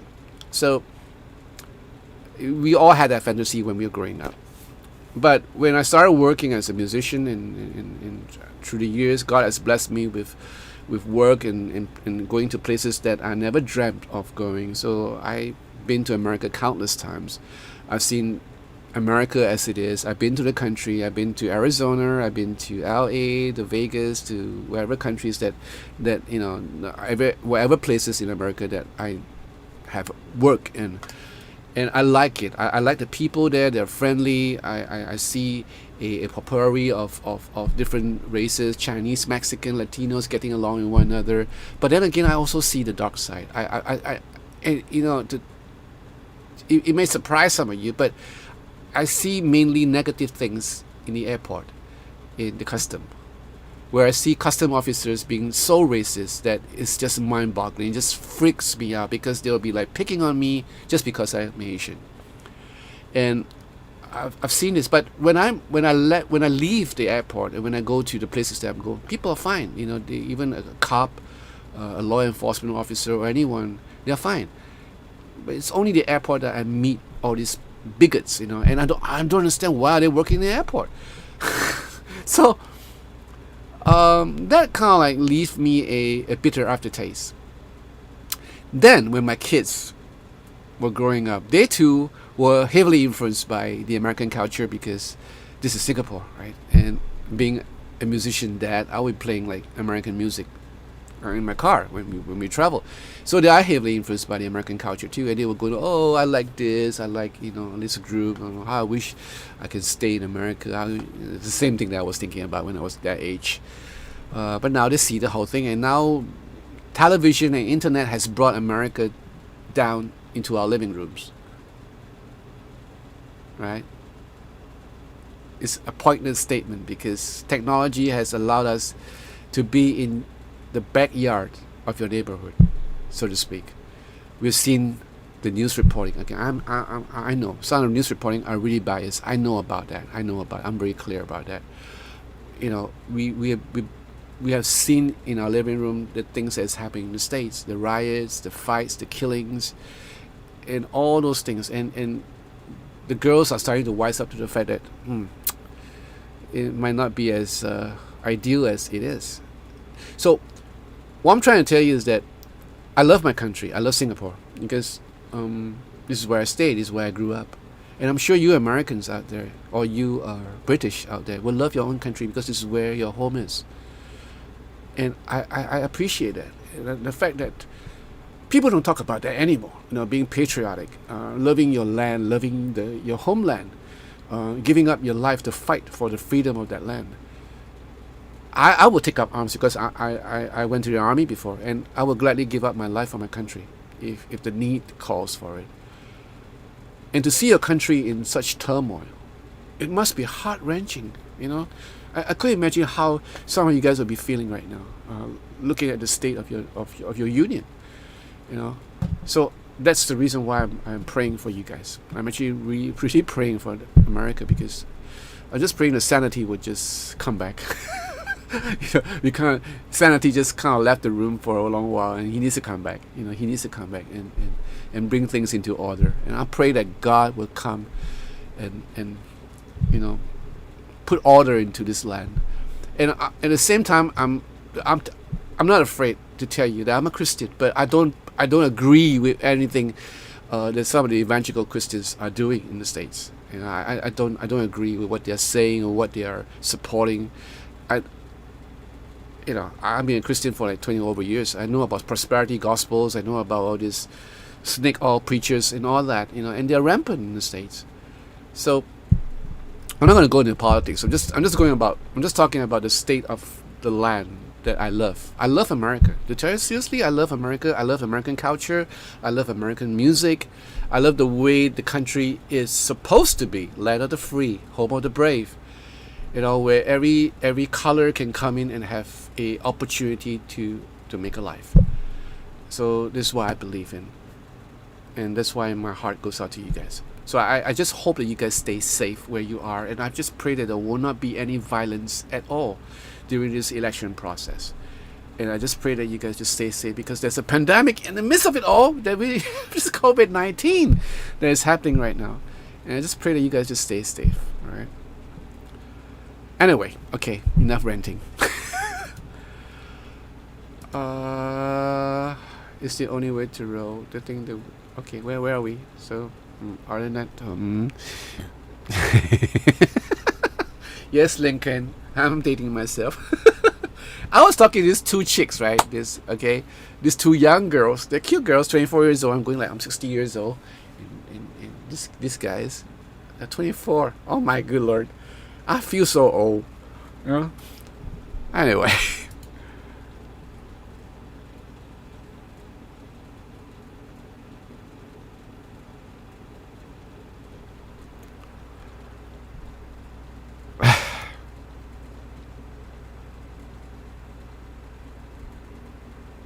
yes.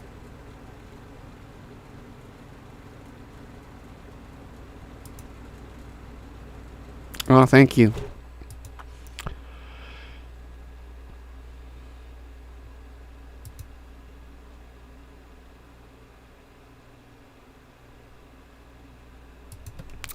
I'm kind of glad I'm not going off tangent. I'm glad that most of you agree with me. Yeah, and it's in a way, Okay, I'm looking at the positive side. In a way, it's good because people's eyes and ears are open right now, and they are seeing what needs to be seen. Things are coming out of the carpet. The bugs are all coming out from the woodwork. The roaches are coming out from the wood. So people begin to understand. Okay, so this is what's happening. But then again, if you guys probably wouldn't understand from a third person perspective, because I'm looking at the U.S. from the outside looking in, and I'm looking at this whole thing, and it just breaks my heart. And I'm not just in favor of America. I'm in favor of all the countries in the world. My heart goes out when I see unrest in Thailand, for example, right? Or recently I have a riot in Thailand, and my heart breaks when I see unrest in Malaysia, our closest neighbor. So the fact of the matter is that you've been to this country, you have relations already. You have been to the land, you have spoken to the people, you know the way of life and everything, and yet there are so many injustice that is done upon the people in the land, in these various lands. And it's yeah. But for me to look at the United States that way, it's like, it's like I'm not used to it, because this is what I usually do when I go to a third world country. I will go like, this land, like, for example, some of the South American countries, you go like, oh man, the cartels are running the country, and these people are like, or even Iraq, where innocent people are dying at one time, daily. Your heart goes out to these people, because there are a lot of innocent people out there. But anyway, I don't want to get into too negative, because you guys don't need to hear all this. I'm so sorry. I apologize from the bottom of my heart. You guys don't need to hear this. The reason why I had this live stream was to try to kind of brighten your day a little bit. And the reason why I posted all these videos and the songs is try to lighten up your mood. So I'm so sorry that if I bring any negativity into your space today. So I'm so sorry. So I shall stop. I shall stop saying about this. I'm glad that, yeah.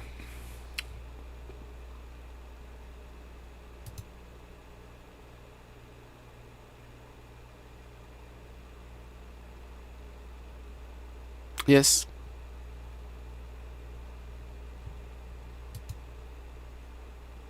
Yes, you're right.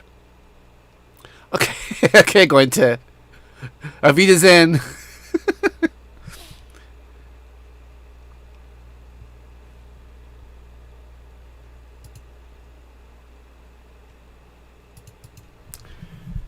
Yeah, so let's talk about good things. Yeah, let's talk about great things. Okay, Ian, you take care. All right.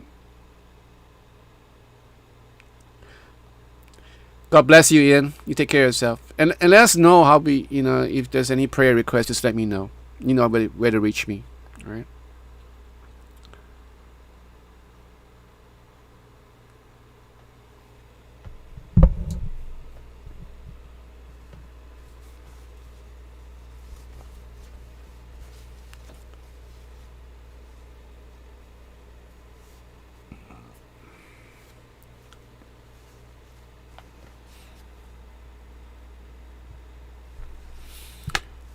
Dex, my dog Dex, had an episode a couple of days ago where he was like listless, and Dex is like 13 years old, so he's getting on in age. I was a bit worried for him, so we brought him to the vet, and I was thinking about the worst thing that could happen. Like, I was so worried for him. And the night before we sent him to the vet, and I was so desperate that I kind of like pray and ask God to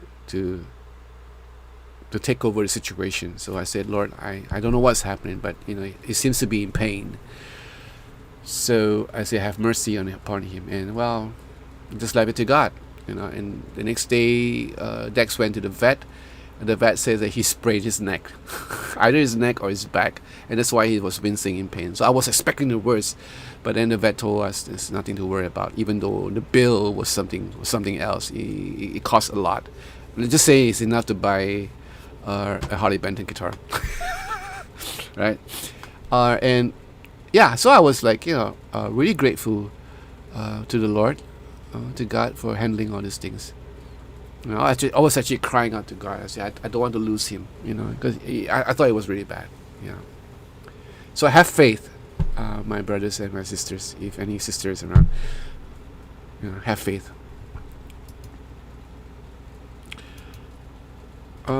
Jacob, why do they make guitars with 21 frets? I thought 21 frets are the old ones, like, back in the 50s and the 60s, they only had 21 frets. After that, every guitar was made with 22, 24, yeah, that's right. Jimmy, have you tried any of the? Yeah, I did. I actually did a review on one of them. Yeah, check out. Okay, I'm just gonna tell you guys, there are playlists on my channel. So if you head on to my channel, there are playlists, and you can actually search for the playlists. The Yamaha guitars. You can just search a playlist, and you can knock yourself out. You can watch all the videos that I did of all the Yamaha guitars that I reviewed. You can go to Harley Benton, and you can just knock yourself out and look at the many videos I did for all the Harley Benton guitars. So that's for your convenience. So just in case you guys don't know, there are playlists in my channel. Right? Oh yeah, Jack. He's old. That's the reason why I'm worried about him. Yeah. And the part that got me was because I told him like 4 days ago. I said, "Hey Jack, I'm gonna take you out for a walk." And right after, when I'm done with this live stream, maybe on Sunday I'll take you out for a walk. And he was like wagging his tail, looking at me. And he was okay about 5 days ago. And then the next day he was like, listless. So the thoughts all went around my head, like it's what happened to him. He seems to be in pain. I don't know what it is. It's just fear, right? But God has allayed all these fears away from me, so I'm good now. Yeah, he's okay. He's an old friend. The cost of all unexpected expenses always equal the cost of a brand new piece of gear. Oh yes, I've come to the point where I understand fully that shit happens. Pardon my French, but shit happens. So things will happen, right? Emergencies will happen. Like in the case of Dex, he has cost me about $3,000 last year, exactly around the same time as last year. Well, probably around Christmas time.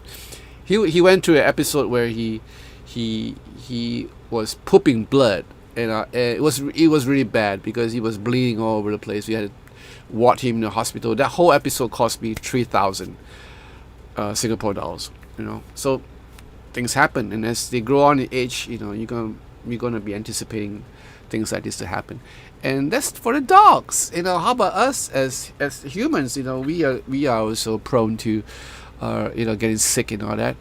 But I thank God because God has persevered the health of my family really well, and the fact that I exercise, so that helps a bit. Well, a whole lot actually. So yeah.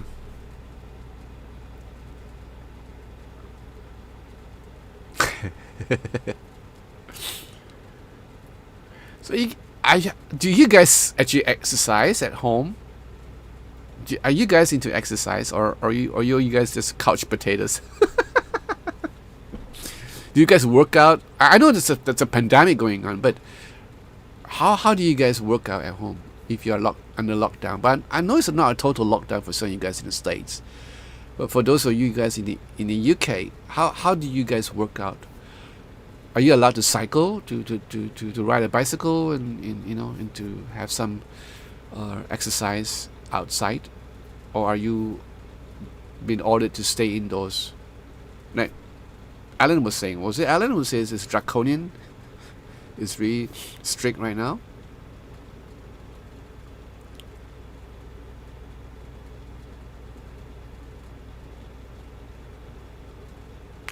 Exactly.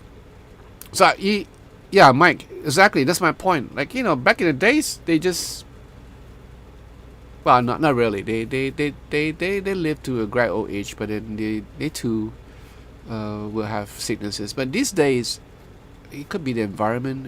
It could be the water that they're drinking, the food that they're having. I don't know. It's a whole 101. Terry Heckinson, your couch potato here. We're gonna start doing yoga at home. Oh wow, yoga. It's interesting. Alan. I walk miles at work finding. Oh, okay. Okay. Oh, you can go for exercise. So that's great. You must be really fit, Alan. Yeah, that work of yours is really a blessing in the long run because it's gonna make you real fit. Walking is one of the good exercises. Yeah, I try to stay away from running if I can. It's either I cycle or I walk. How about you, Orion? Do you exercise? And Jack, my young man, my young brother, do you exercise, Jack? And Mike?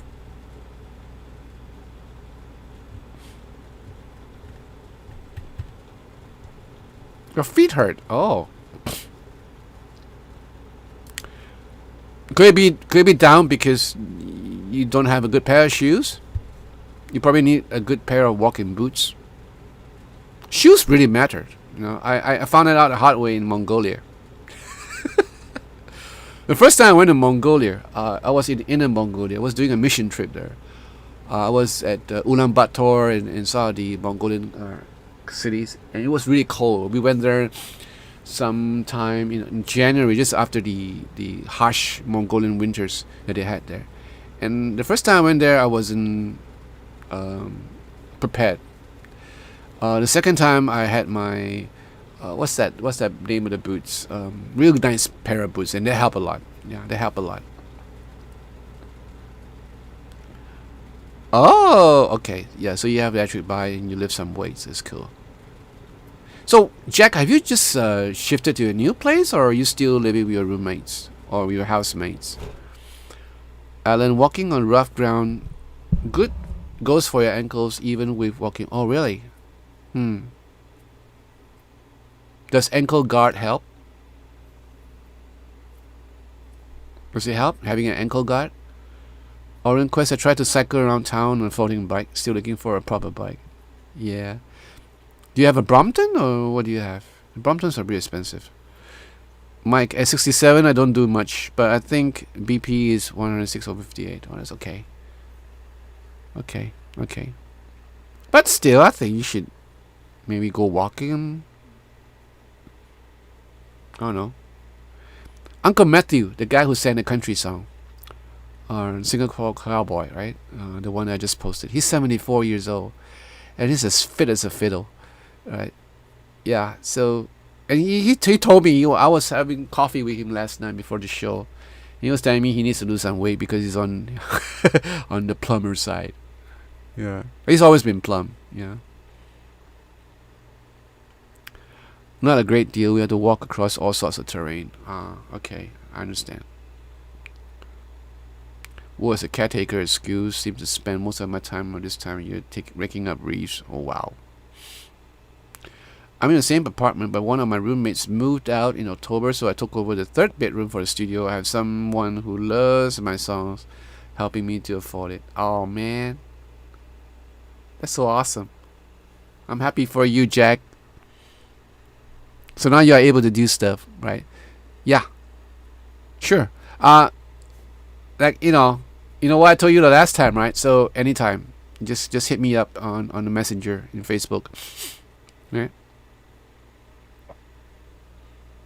I said I will be leaving at 2, so it's now hitting to 2:30. You can cover many miles in a day. Hey, Jack Collins. How are you? Yes, you did make it, although I'm about to leave. It's okay, I'll hang around for you just for a little while more. How are you doing, Mr. Collins?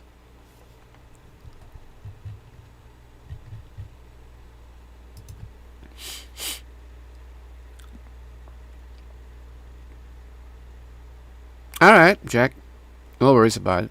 The only thing that might be, well, not really a problem, but it's just that I might have work stacked up this month. This month is really a busy month for me. So yeah, other than that, it's cool. Orion, I have a chippy 4D, hoping to get something similar to your Propel. Oh, I get a kick from your cycling vids. I'm going cycling tomorrow with Anthony, my keyboard player. So I'm trying to hit like 62 km this time.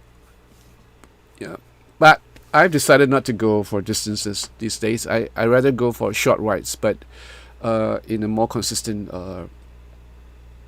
what's that word? More consistent interval, meaning every 2 days, just maybe ride about 25 to 30 km, and then every 2 days, and have it consistent, and not instead of like riding a real long distance like once a week, or that would defeat any purpose of me getting fitter. So I decided if I can, I'll probably go for a 1 or 2 hour ride a day, or every 2 days, and that will really be beneficial. Planet Fitness is great. Yeah, 63. Is there still Planet Fitness? I thought they closed down a couple of years ago. You lost 12 pounds? Wow, amazing. It's great. All right, Jack, I hear you. Okay, Mike, I haven't found a doctor to do my operation. Insurance problems, COVID issues, and this crazy going on in the cities is scary. Okay, understand.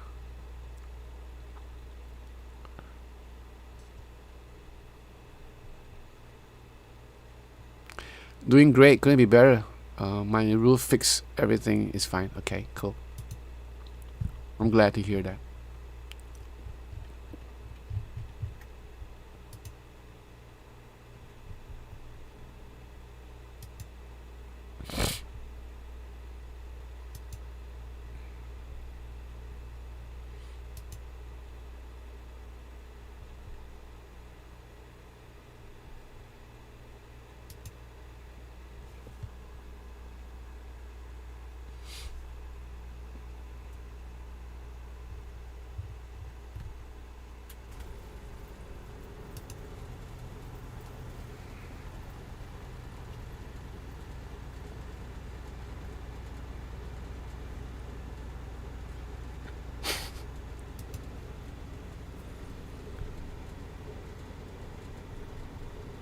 I'm gonna show you a picture.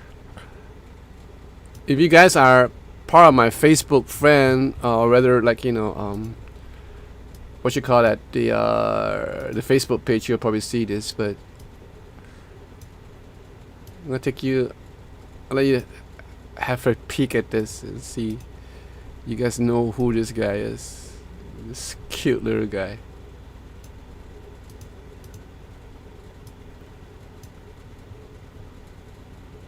That's me.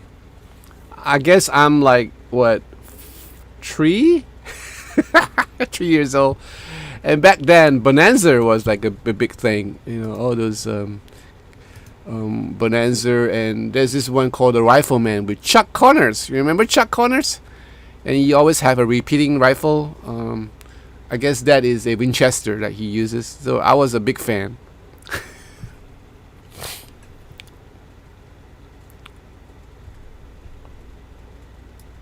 Look, check out the 2 knives that I have. The 2 knives that I have tucked under my belt: a pistol on the side and a rifle.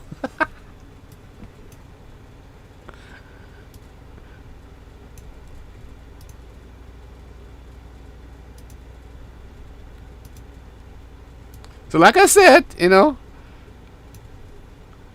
we were heavily influenced by American television. So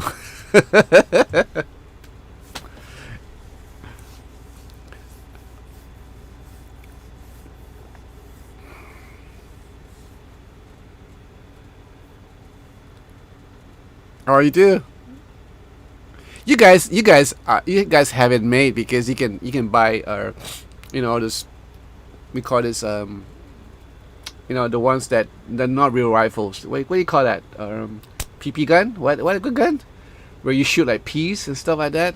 We can't afford to do that here because it's totally banned. Yeah.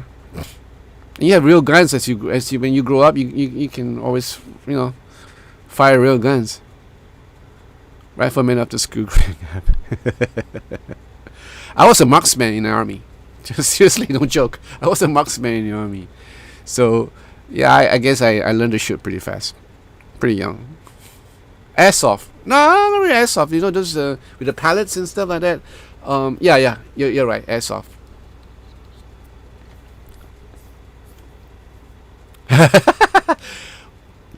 You know what, Jim? You know, you're absolutely right. Because when I was in Tucson, I was at one of the malls one afternoon with a couple of kids that I was teaching, and I saw this nice, beautiful cowboy hat, black in color. You know, I was so tempted to buy it, but then I was thinking, like, you know, what would I do with a cowboy hat?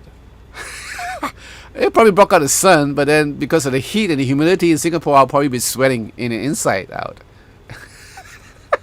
So I decided against it. I should have bought the damn hat. You know, so I'm regretting it to this day, because I remember going to that mall in Tucson, and there's this gentleman who was selling these hats, and he has a department by himself, and he was telling me that, you know, if you want to buy any hats, and then you gotta let me know, because I will try to measure the circumference of your head, and he'll try to do some manipulating with steam just to get that hat to look in a way that I like. And I was, wow, I'm wondering, wow, that's really like, you know, time consuming, I guess, because, you know, you're gonna take a while doing that, which I don't mind, because I was pretty interested in the whole process. But like I said, I was thinking, you know, what would I do with a cowboy hat in Singapore? Should have got that hat. Yeah, I could have used it in my performances. Anyway, shoot between heartbeats. Yeah, baby Rambo. That's so funny. I remember as a kid, we had the full cowboy outfit with the 6 guns, and yeah, and then you had like the cowboy pants with all the frills coming out, right? Those leather ones. Yeah, I've seen some of those. Hi, David Askin. How are you? Jumping on for a little while. I love the rifleman back then too. Yeah, we have real guns here. Carry guns if you want. Yeah, I know. I've seen guys. You know, it was a culture shock for me, because I was in, like I said, I was in Tucson, and people were walking around with guns on the side in the supermarket. You know, and then I found out about the gun licensing. I went to a gun shop with my friend, and found out about what it takes to own a gun in Tucson. It was just like a half an hour affair. And man, yeah. So anyway, how are you, David? Are you doing okay? When you are in the States, to go to a shooting range, you can rent guns. Yeah, I was at this gun shop, and the guy was so nice, so awesomely nice. He asked me, this nice American gentleman. He asked me, you want to go back and pop a few just to get the hang of that? Because I was looking at the what's that? This is in the M4. You know, I was looking at this M4 with the ACOG sight and everything. I'm going, oh, there's something that we want to try. Then he told me, he asked me, like, you want to go back and pop a few, and I'm going thinking, because I fired guns before, and it's a chore to clean them. I said, nah, I'm going to spare you the work. I'm not gonna do that. It's fine. You know, I fired rifles before, so it's okay.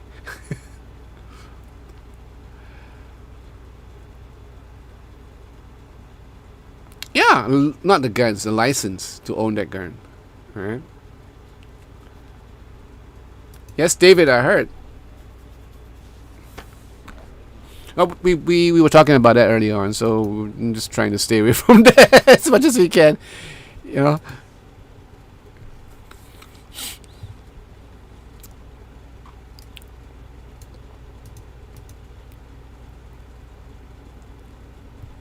But I'm actually excited about what's going to happen. Yeah, after the election. I'm sure God would prevail. Yeah, God will be taking charge of everything.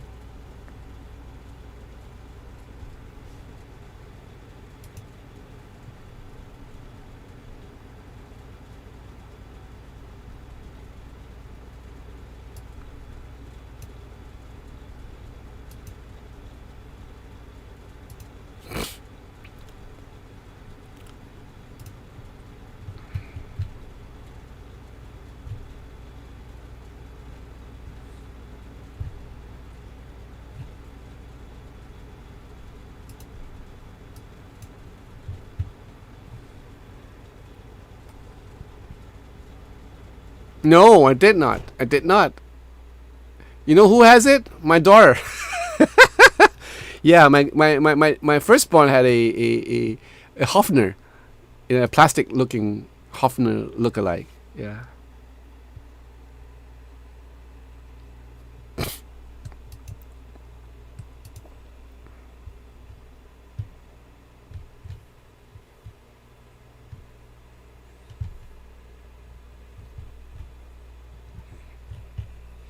I'm trying to find a photo where, or a couple of photos that I took when I was in Mongolia.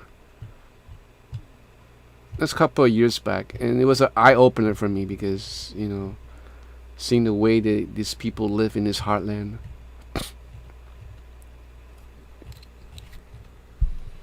Mm-hmm.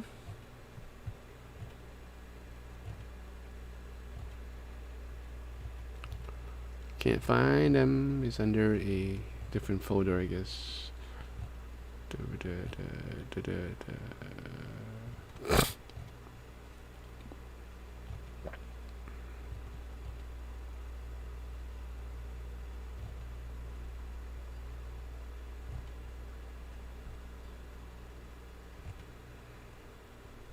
Alright, let me show you whether it is this one. Let me show you the picture I took in the gun shop in Tucson. It's pretty funny because I was holding this rifle and... Do I have it here? No, I don't have it here. No, that's another... I guess it's another album, I guess. Oh...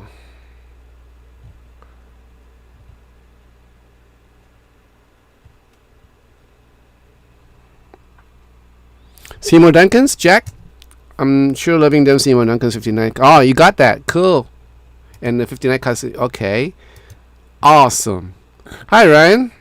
Rylan Slate. How are you? Where you from, Rylan? No, not really. They're not really similar. The 59s are they're a bit different from the antiquities. Yeah. Woolworths used to do this awful top 20 electric guitars in the 70s, John. The cheap guitars sure have improved since then. Yes, obviously they have. But, the funniest part about it is that some of these cheap guitars back then were made in Japan. And nowadays, when you look at a Japanese-made guitar, it's like, whoa, these are all like premium-made quality guitars. But back then, it was like really bad. My first guitar, which I think I told you guys a couple of times, was actually made... If I'm not mistaken, that particular guitar was made in Japan, and it was so bad because the action was so high, and that was back in 1960, 67, 68. Oh, it's cheap, I guess. That's why it was so bad. There you go. Okay, I'm going to show you some of the photos which I took when I was in Mongolia. Okay, I'm gonna look at them now. So this is where I was in. Where was this? This is in one of the rural areas out there with a little sheep or a lamb, I guess. Right. That's Ricky, my other keyboard player, a good brother of mine. This is the hall in this city. I think it's Ulaanbaatar, where we have a sort of a service on that night. This is a band. There I am, right at the back. Right. And this is a gur. A gur is like a sort of a Mongolian tent, the desert nomad tent. And this old lady was in there, so decided to take a photo with her. Yep. It's so cold that I thought my nose was going to drop off. And these are the kids that I was talking to, because these are the kids. Some of these kids are actually living in the sewers in Mongolia. That's the only place where they can keep warm. So it's quite quite interesting. Yeah. Then there are a couple of photos that I took when I was in. Let me see now. This is in Italy. I was at Torino, Venice, and I miss this. I miss this seaside in Remily. Look at that. I'm just waiting for a day that I can go back there. Look at that view. Something to die for, right? Yeah, Remily, Upland. And the food. Oh my good lord. Look at that salmon. Oh man, look at that salmon. Oh man.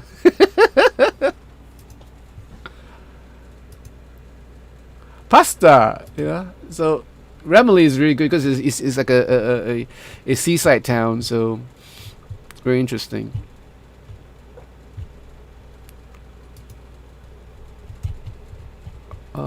Wait, let me see now. Where's this photo I took in Tucson when I was there?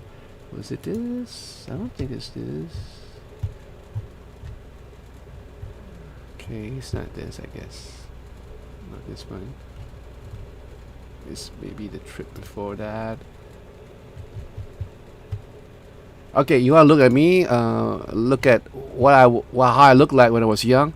So this was back in 1979 when I was in the army. This is me, right? This is like I was a combat engineer, so these are like our medium girdle bridge that we are building, right? This is when we were out field training. This is a bridge that we built, right? It took us a platoon, right, to build this. This is a triple. This is an old British bridge that was invented by the British Army, and there are a couple of these been built around in the whole of Asia, like especially Thailand and Malaysia, and Singapore. So they are predominantly for heavy vehicles like tanks and stuff like that. So it took a whole company to build this bridge, and we had every year they will have this exercise, and every year there is bound to be casualties. And at my watch at that time, I had a platoon mate who got his upper back crushed by the falling panel, and right after that he was out of the army. He never came back. I don't know what happened to him after that. Right. So this is another view of the bridge that we built. If you notice, we are wearing our gears that were like handed me down from the Vietnam War. Even a Jeep, like it's left-handed drive, right? We follow the British way of driving, so we were supposedly on the right hand side. This is a left-hand drive Jeep, and I'm pretty sure this came from Vietnam or somewhere around that. This is back in 1979, 1979. Right? It's me. Remember the picture I told that I showed you guys when I was a kid with a cowboy hat, and here I am, and I'm 20 years old and holding a real rifle, like M16. It's not an M16, it's an AR-15. Sorry. All right, this is when we were on our exercise. That's me on the signal set. Because I was a scout. I was a recce scout. This is my platoon. This was during reservists when we were serving about a week and a half in Thailand. So the whole gang was there. It was fun. Yeah. So that's my military life. Don't show too much before. I can't show too much before the government, the Singapore government comes after me. That won't be good. But I guess it's okay, because those are this considered history, I guess. Okay, so where were you guys? I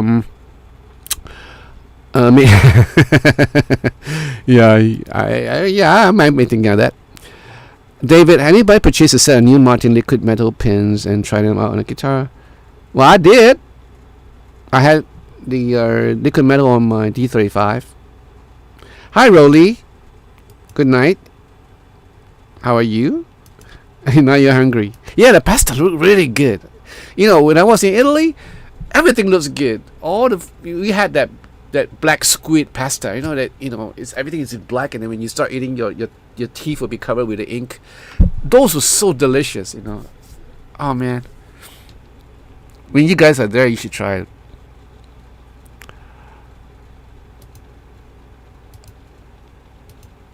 It's my pleasure, Julio. Jack, is military service mandatory? Yes. All of us have to serve 2 years in the army. Once we are of age, which is 18, we have to serve 2 years in the army. And if you have a better qualification, you'll be serving 2.5, either as NCO, non-commissioned officers, or officers. So they, towards the end of my 2 year stint, they wanted to promote me to corporal, which I got on my knees.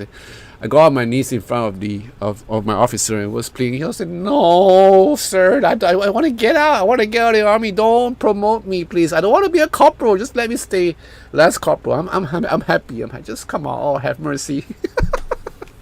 Yeah, and he let me. Yeah, he didn't promote me to a corporal. So I was really like, what you call it? Grateful to him for that. Rolly, you've been posting like Chinese words on my Facebook page. I'm going like, dude, when did this guy learn to write in Chinese? I was so impressed. Then I found out, hey, dude, I've been doing that all along. I've been like speaking Italiano and French with Google Translate. Nah, I wasn't Rambo. Skinny burger like me. But then again, back then, when I was 20, 21, 20, I was so fit. I was super fit. I could scale a wall just like that. A 7 feet wall. I can just jump up. 8 feet wall. Just jump up and just climb over with full battle gear and everything. Yeah, nowadays it's like, it's a different thing. I kind of wish they had military 2 years in the United States. I was in the army too. Oh wow. All right. So where were you stationed, Jack?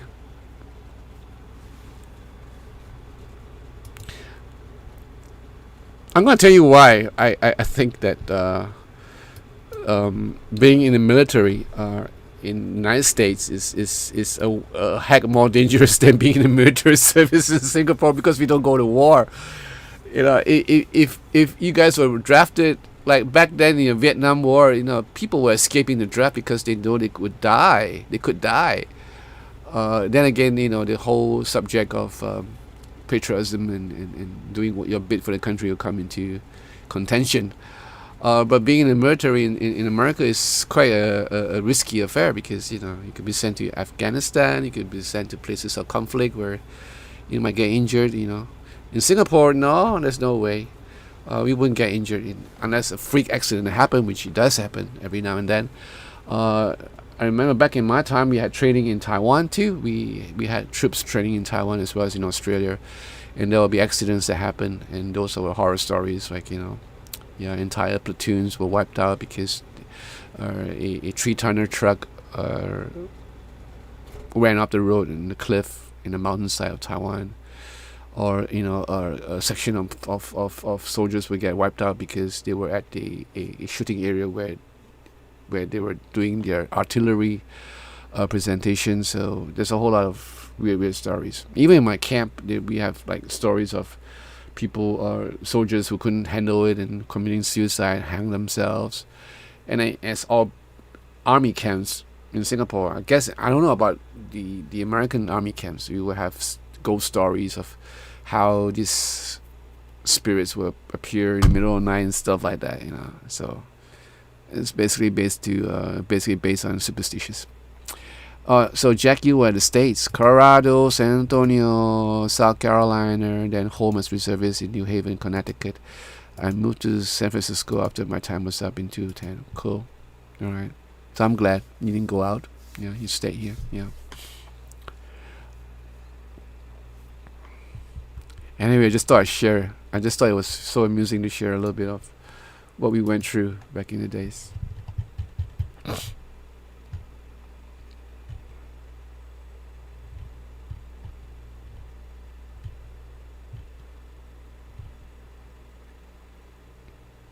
Actually, looking at the pasta, I'm actually kind of hungry right now.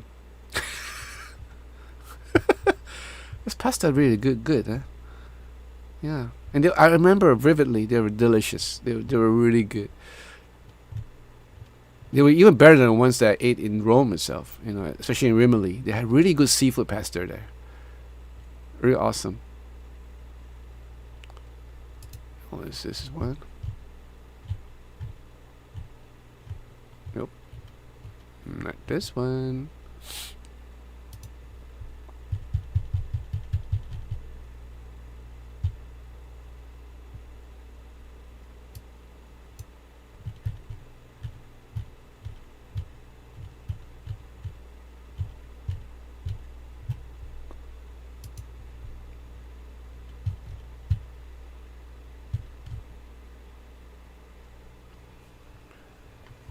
Some of the songs that we did on yesterday was so infectious because the melody is still running around in my head. And that's the a clear-cut sign of a very well-written song. Yeah, it just hangs around like like an aftershave. It just hangs around in your head.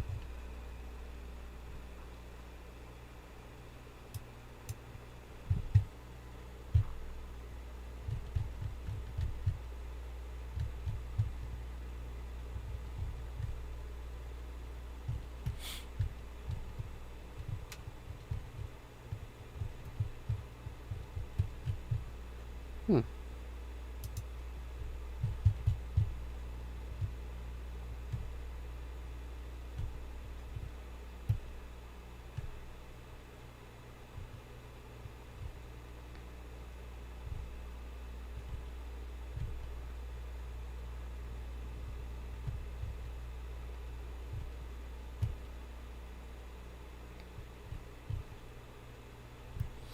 Sorry? Maggie me time. You're not far from it because I'm so tempted to cook up some Maggie me. Yeah, that would fix my stomach right up. You read my mind, Orion.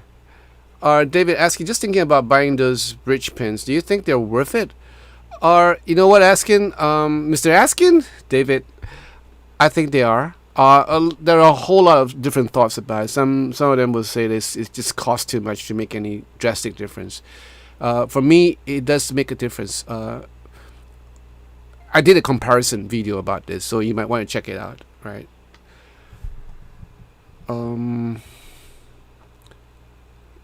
me, I think it's worth it, and there are many shades of variations of these bridge pins to suit your liking. So they have ones in gold, if I'm not mistaken, one in gray, which is really nice, and one in plain black. I believe there's one in silver, if I'm not mistaken, like a chrome thing.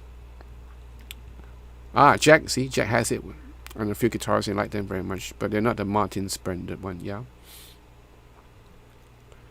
I'm curious about the bridge pin as well. I never knew the bridge pins came in metal. Jack, Maggie me they are instant noodles. Right? So it's very easy. Just boil hot water in a pot and just stick the noodles. They come in like real like squarish shape. Stick it in, and then right after that you can put in vegetables or whatever you want. So it's really easy to cook up. Hey man, what is this? I'm trying to get the links to you guys so you can kind of look at the reviews that I did about these bridge pins.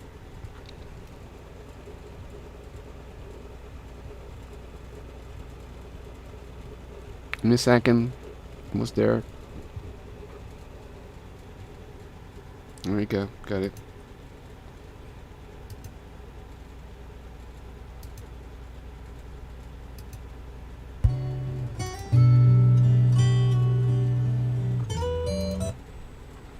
Okay, I'm gonna paste it right now in the chat so you can just take a look at it. This is the review that I did about the bridge pins.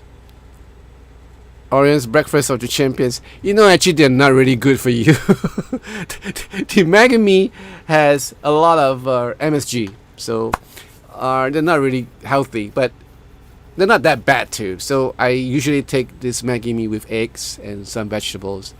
And if you think that you don't want to have it too salty, you can just skip the MSG altogether. They don't call it MSG; they call it flavoring, right? Yeah, and some oil, So it's really nice. You like the? Oh yeah, that's just something like that.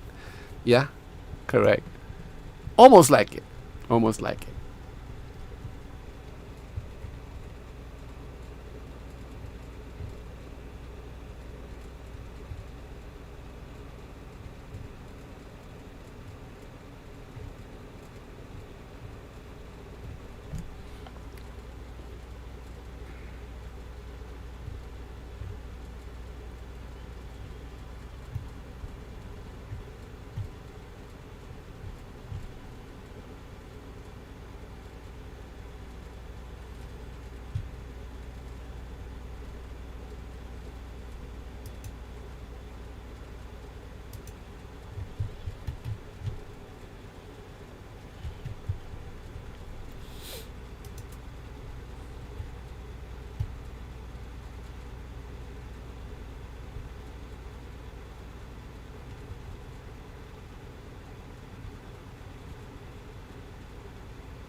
Julio.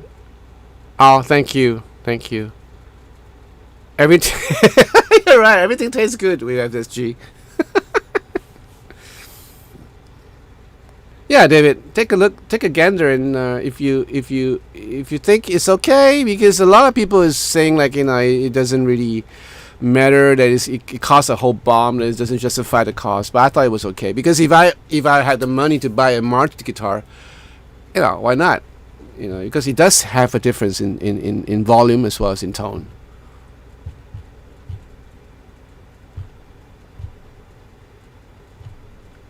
I'm going to show you some photos that I took when I was on a tour back in '98, I guess. You can take a gander at this. Alright, so these are pretty small, I guess. I was in Beijing for this one with my Parker Fly. Can you remember this Parker Fly? Right? Interesting story about this Parker Fly, because this is a red one. I actually brought this up initially to China for this tour, and then I flew back, but I left the guitar in China because we were supposed to go to another state the week after. So we got back home first. They didn't want to put us up in a hotel there, so we flew back.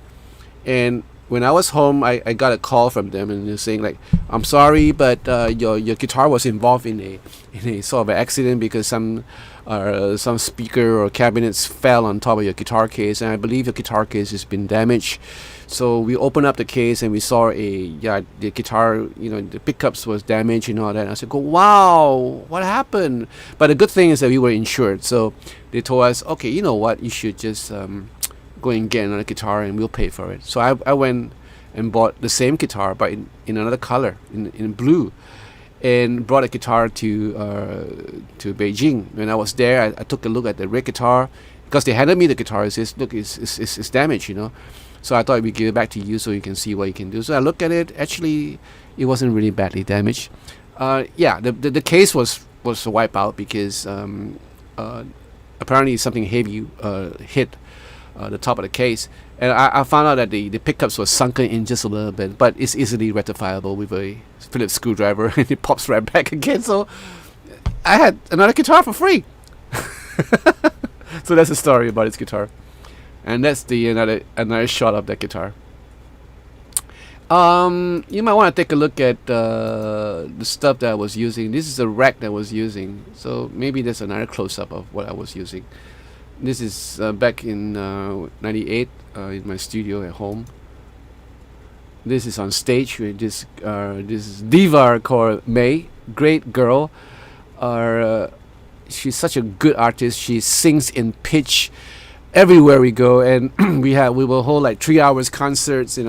I was touring with her since '98 all the way down to 2014 or 13. And she sings really well. We will be performing in winter in Taiwan or in China, where the cold wind will blow in, and she'll be just wearing this short little skirt, and she'll be singing and she'll be belting out all in pitch. Amazing singer. Oh, incidentally, this is my Luke. This is the early ball Luke version 1, right, with the Floyd Rose. Who worked on my guitar? Well, it's Wayne. Wayne was really young at that time. He was like 17, 18 years old. He was working with a friend of mine who owns this luthier shop, selling used guitars and doing repairs. Right. This is my Godin that I used on the tour, which I still have. I think this is a nylon one. Right. And that's me with my Luke coming out of the walkway.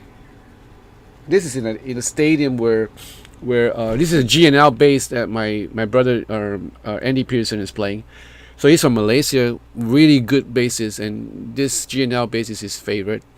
Yeah, so this was in Taiwan, where we had this walkway built, and the stadium was oversold. The tickets were oversold, so there were like 60,000 people packed into that stadium, which is like ridiculous. Back then, anything can happen. And this was back in the same arena. I was on a walkway up on top, Yeah, and she's a backup singer, I guess. Oh no, she's a cousin of May, right? And yeah, so she was up there trying to get my attention, which I it looks like I'm avoiding her, but it's not. I'm just concentrating on playing. I can't see it. Oh man, I'm talking all this way and you can't see it. I'm so sorry. I'm so sorry. Okay. All right, so let me go back to the start again. Okay, let me go back and start again. All right. So we were on a tour. So this is my Parker fly. The story that I told you guys about a Parker fly. So this is a Parker. This is a red Parker fly. All right. I'm so sorry, Joshua. I didn't know that it wasn't showing. So this is the same Parker fly. This was in Beijing. All right. This is the Godan that I'm using. So this is May. This is the girl that I'm talking about. May. You know, she's like the top singer in Southeast Asia. So I was touring with her since '98 all the way until 2013. Well, not constantly. You know, there were a couple of tours that I missed, but I was And that's my Luke, my Ernie Ball Luke, version 1 with the white rose. This is a Godan that I was using back then. This is a nylon string Godan. Right. And this is a walkway which they built for the stage in Taipei. This is Andy Peterson, the bassist, and he uses a G&L bass. Really nice sounding. He's a great player. He doesn't read, you know. So what he does is he memorizes everything. So sometimes he'll be doing shows that might consist of 30 over songs, and he would just, just remember everything, playing it all by memory. Beautiful guy, beautiful player. All right. And that's me on the gantry up above, with my Luke. Well, she's trying to grab my attention, but I was concentrating on playing my guitar. So yeah, pretty rude of me, I guess. She's a pretty girl. Her name is Saya. Yeah, real pretty nice nice girl. That's me and my brother Martin. We are both using our Godan guitars. I was singing the song that I wrote, She's Gone. Right. This is a whole band on stage. Sound check.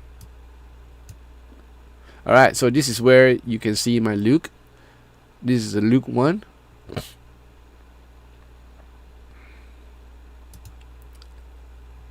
This is another tour that we did, another venue.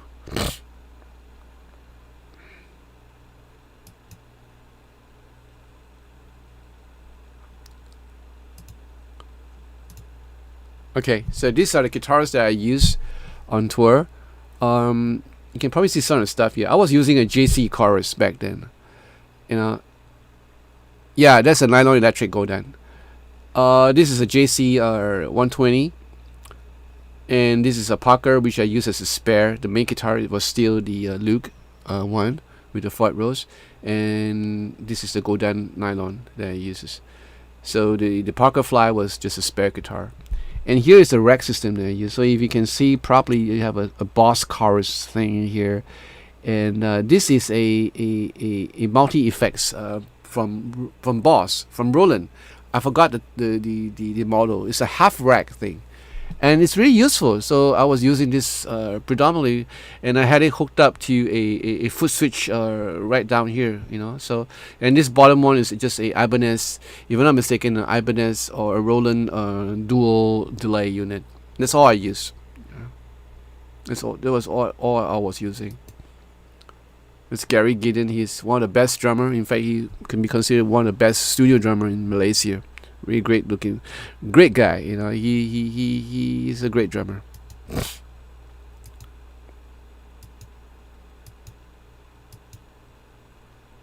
And that's me again. And this is not a Parker Fly. This is something else. I forgot what is this. I forgot which. Oh, wait a minute. Where is this? Somewhere. I don't know what guitar is this. I forgot.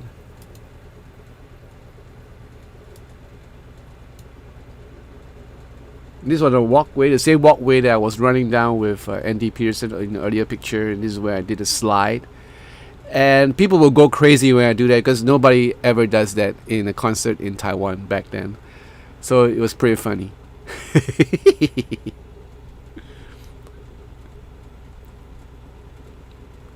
Well, my knees hurt after that.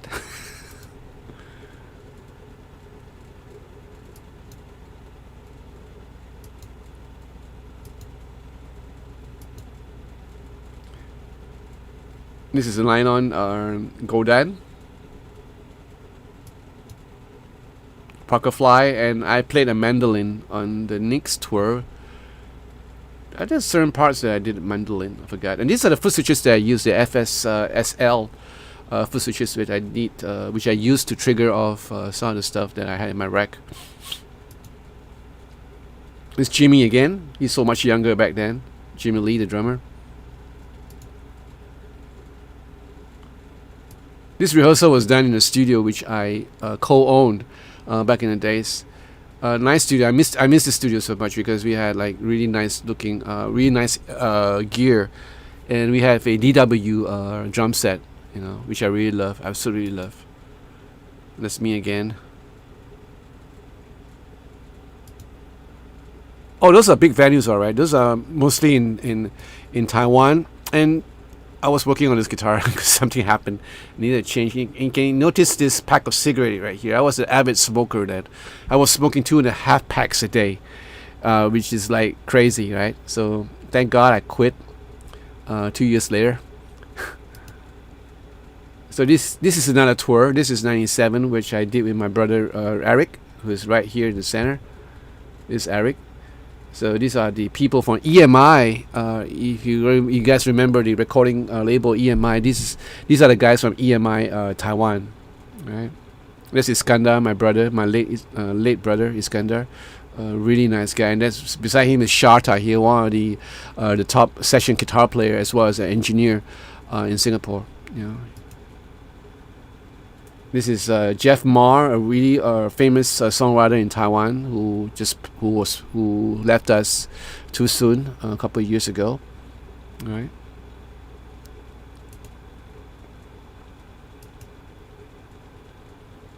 That's what we do after show party. Okay, this is the after show party. This is what we do. All right. Champagne and stuff. Yeah, that's what we do.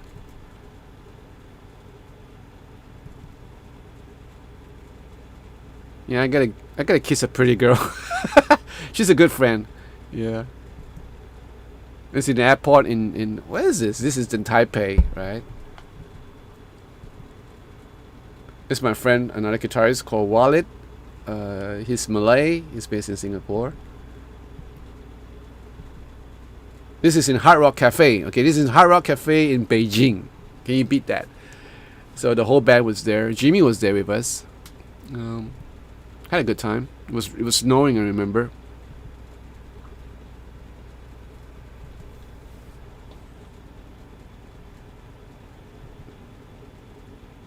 This was around the time when China started to open up to the Western world. Before 1995 or 1993, there was no such thing as hard rock or anything in China. So in 97, we have a couple of hard rock joints all around. Some in Guangzhou and some somewhere else. So we were doing a tour of all these hard rock cafe joints around the country of China, which is really interesting because and this is a show I did with Dick Lee in Tokyo, in China, and in Tokyo in Japan, and it was an eye opener for me. And it's also the first time that I played on a Brian Moore. I hope you guys remember this Brian Moore guitars, and they were really expensive at that time. Back in 1996, that guitar that I'm holding cost me 3,005 Singapore dollars, right? And I sold it after a year or two. I just couldn't get used to the sound, but it was a joy to play because everything is like so easy to play, right? All right. That's my firstborn, Kelly, with a very famous movie star. That is Tony Leung from Hong Kong. You guys have probably heard of him. He acted in many movies. So even some of the Western movies, right? Okay, so this picture is very interesting. The guy on my right is Furman So, right? So his Chinese name is So Tak Hua, but he's one of the top premier a session guitar player in Hong Kong. Still is to this day. We still keep in touch often. He's a great brother, really humble guy, really jovial guy, and he was telling me how he migrated or escaped from Vietnam to Hong Kong in the earlier days of the Vietnam War, and how he learned his music in the joints where you have American basses and all that. And he's a great guitar player. I just totally love his playing. All right. Yes, Orion, you're right. From all those Wong Kar-wai's movie. All right, that's my firstborn. In the midst of all the sinners. Yeah, those were the days, back in the days. We're going back in time. This is actually, this is 1995. This is back in 1995. And back then, Taiwan was like, not like now. They were pretty still back in the old way of doing things. And this is back in 93. This is in Hong Kong. This black brother is Wings. Great guy. I think he hails from, if I do remember, he's from Detroit. And this is his Japanese girlfriend. He's a great saxophonist, great singer, great sax player. And I think now he's based in Shanghai, if I'm not mistaken. This guy here, this gentleman. Oh, where? What happened? Oh, man. Okay, let me get back to where we were. That is Kenny B. He's an actor. And he used to belong to a group called Winners. But, yeah, he's really popular. All right. There we are before rehearsals. Okay, that's me with my old Ibanez guitar. And I was using a Music Man amp. And I have a Rockman in my rack here, if you notice. That's a Rockman.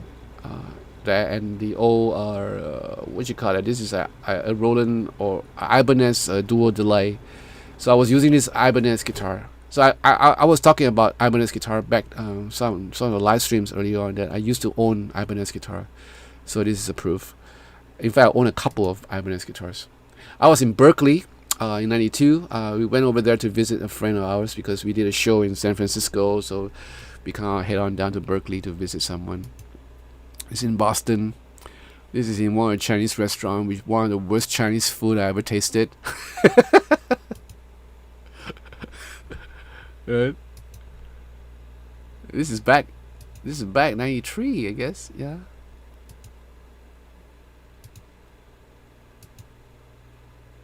And this is 2010. So we did a concert with Eric in Singapore. This is with May again. Yeah. Okay, so this is some of the venues that we play in. One of you was asking about the size of the venue that we play. This is how big it was. This is in Kaohsiung, one of the nicest stadiums I ever played. Really nice. Me with my ukulele. And that's May again. This is back in 2011. No, I think this is back in 2012. Yeah, and she was so playful. So I was doing a solo and she would cover my eyes. And this is another show that we did in 2012. This is another show I did with Eric. This is in Singapore. This is my brother Daniel, another great guitarist, great Singapore guitarist. This is in China. Is this in China? Yeah. No, this is a rehearsal studio in Taiwan. Now, I love this the way this studio looks, because it has nice walls, and Jimmy is right in the corner here. Really nice, So I like the environment, the vibe. And this is my brother Eric with his daughter. This is Happy. This is my firstborn. This is Kelly, and this is Sarah. So this is the one who sang "Shut Up Train," and Kelly is the one. And both of them were singing in the cover that I did. Everybody Wants Through the World. So yeah, so they had a chance to perform all together. And this is the after dinner party that we usually have. All right. So this is in let me see now. Okay, this is in Taiwan. This is in Taipei. This is a 大巨蛋. Okay, they call it the big nest, or the big egg. Yeah, it's one of the most popular concert arena in Taipei. This is a gig that we did in Hong Kong. We did a series of 3 shows consecutive because we were doing this for a DVD release where my brother Eric does all his greatest hits, but we can't rearrange them. And it's a big setup because we had like I don't know, it's like 14 or 12. I guess it's about 14 string section. Jimmy's on drums back there, and we had Rex Go. Remember Rex Go for Air Supply? He was playing second guitar, and there's Rudy Balbueno, one of the top, in fact, the top bassists in Hong Kong.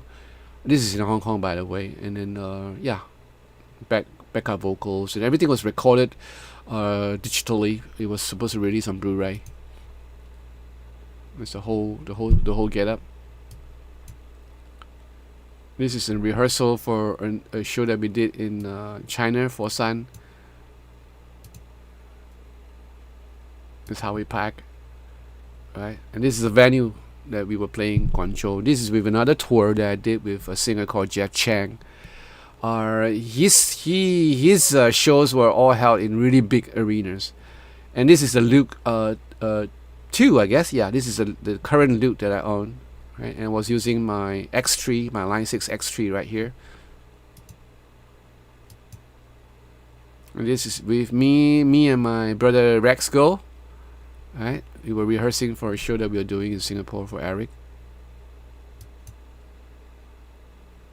And this is another show that I did. I guess, if I'm not mistaken, Rex is on the other side of the stage. Yeah, traveling in winter, this is in December 2014. Traveling in winter, it's hell, because everything is cold, fingers are numb, and some of the stage are not heated up, and it's really bad. And I wasn't dressed for the occasion. I was like underdressed. All these guys, they have been, they live in Beijing, so they know what's going on. I'm sunny Singapore, that's all I have, right? So this is an arena that we have in where is this? This is Changchun. Okay, this place is like crazy. This is like Alaska, like the States. Alaska is perpetually cold every month of the year. But when we went there, it was in December. It was really cold, and this stage was not heated at all. I had a hard time playing my guitar in this stage. Yeah. And these are all the backstage passes that I've collected through the years. Right. That's me again with Firm and Soul. Through the years, we know each other for 19 years. And this is my the Japanese thread that I showed you earlier. So this is taken by my saxophonist friend who likes to dabble in photography. So I thought this was pretty good. Pretty good picture. It's me again. Me and my brother Rex again. This is the old tour that we did with May back then. The pictures are all jumbled up. So this is a string section we're talking about the Hong Kong concert that we did for the DVD recording, or rather the Blu-ray recording. So this is just the string section. It's another angle of the stage.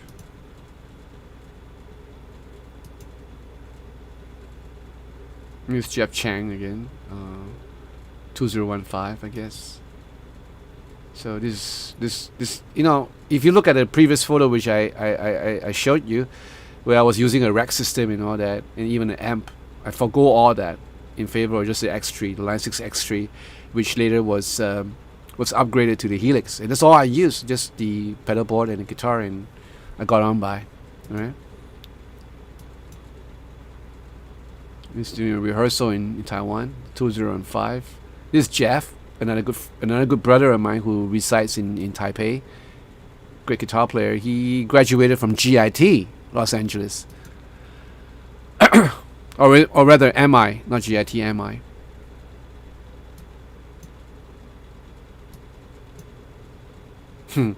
This was a new show, a New Year's Eve show that I did in Beijing back in 2015. We had so much fun.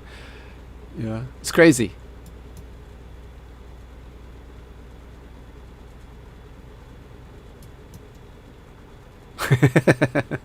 This is a show that we did. All these guys are Singaporeans, so we all share the same sense of humor, a weird sense of humor. This guy's a drummer. This is Colin. He's a bassist. This is George. He's a ranger. He doesn't sing. And that's Daniel, the other guitarist. And I told them to pose for a photo where they act as backup singers, and they didn't disappoint. Such feelings in their faces.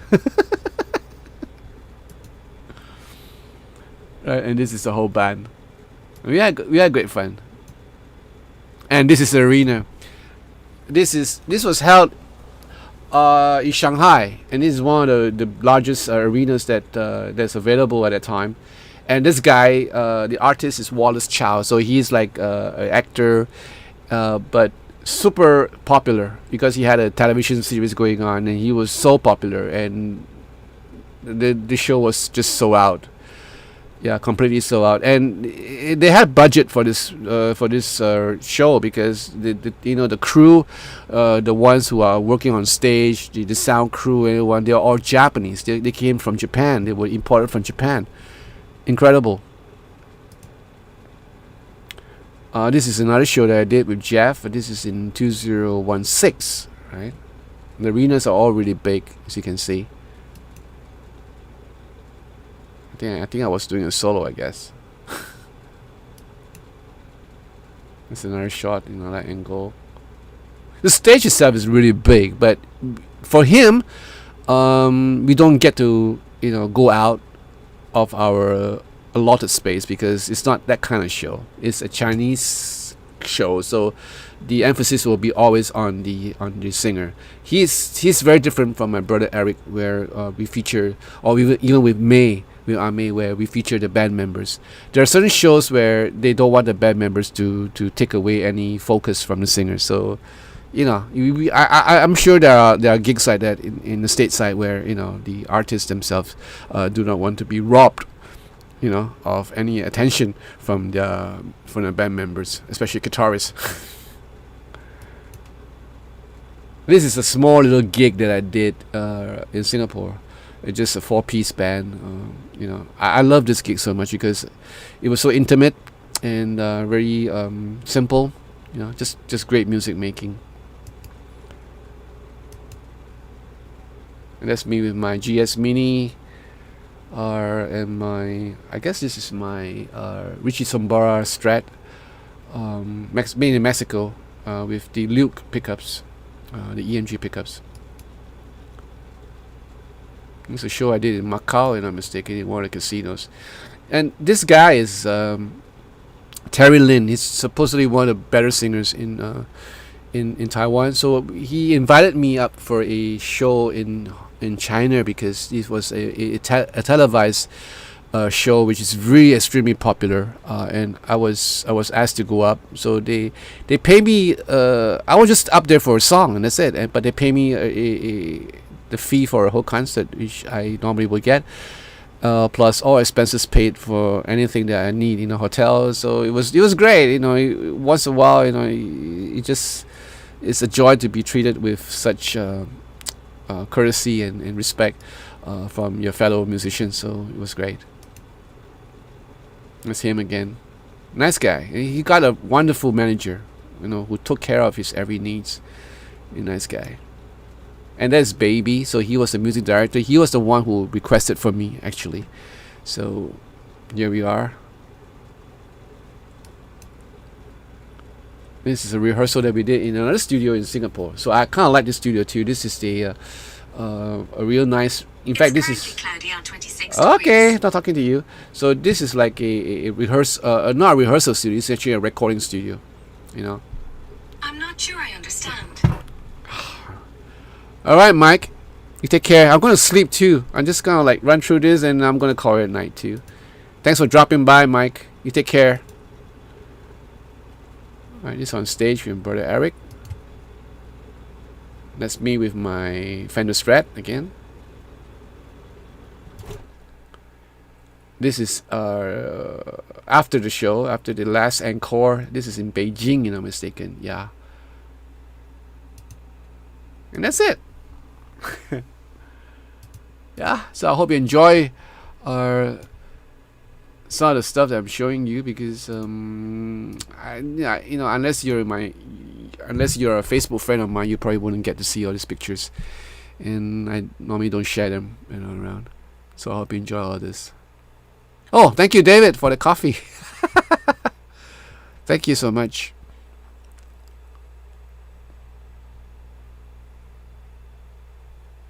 Yeah, sweet butterscotch tally. That's what is that? That is what's a cheaper version of the Fender? Squire. Okay, what's a Squire tally? Orion, were there many gear shops in China at that time? Well, if you okay, that's a good question because my gear actually broke down in China back in '98 or '97, and well, there are a couple of gear shops, and they knew that that I was like, it was like an emergency because I needed the gear, so they kind of like jack up the price really high. Yeah. Anyway, yeah, the promoters bought it because there's no other choice. Okay, guys, it's down to 12 of you guys here, 12 of us here.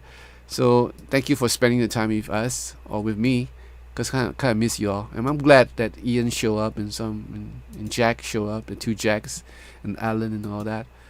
I think you guys are all gone now, probably falling asleep with all my boring presentation of my pictures.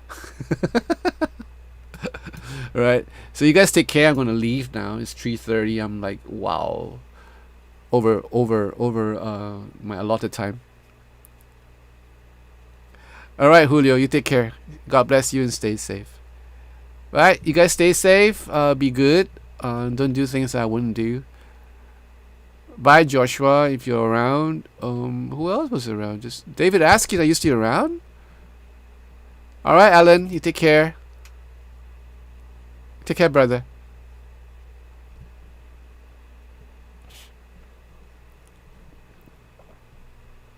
Night, guys. May God bless you. May God watch your coming in and going out. May God just grant you favor and peace and joy. All right. In Jesus' name I pray. Amen. Take care, guys. Good night.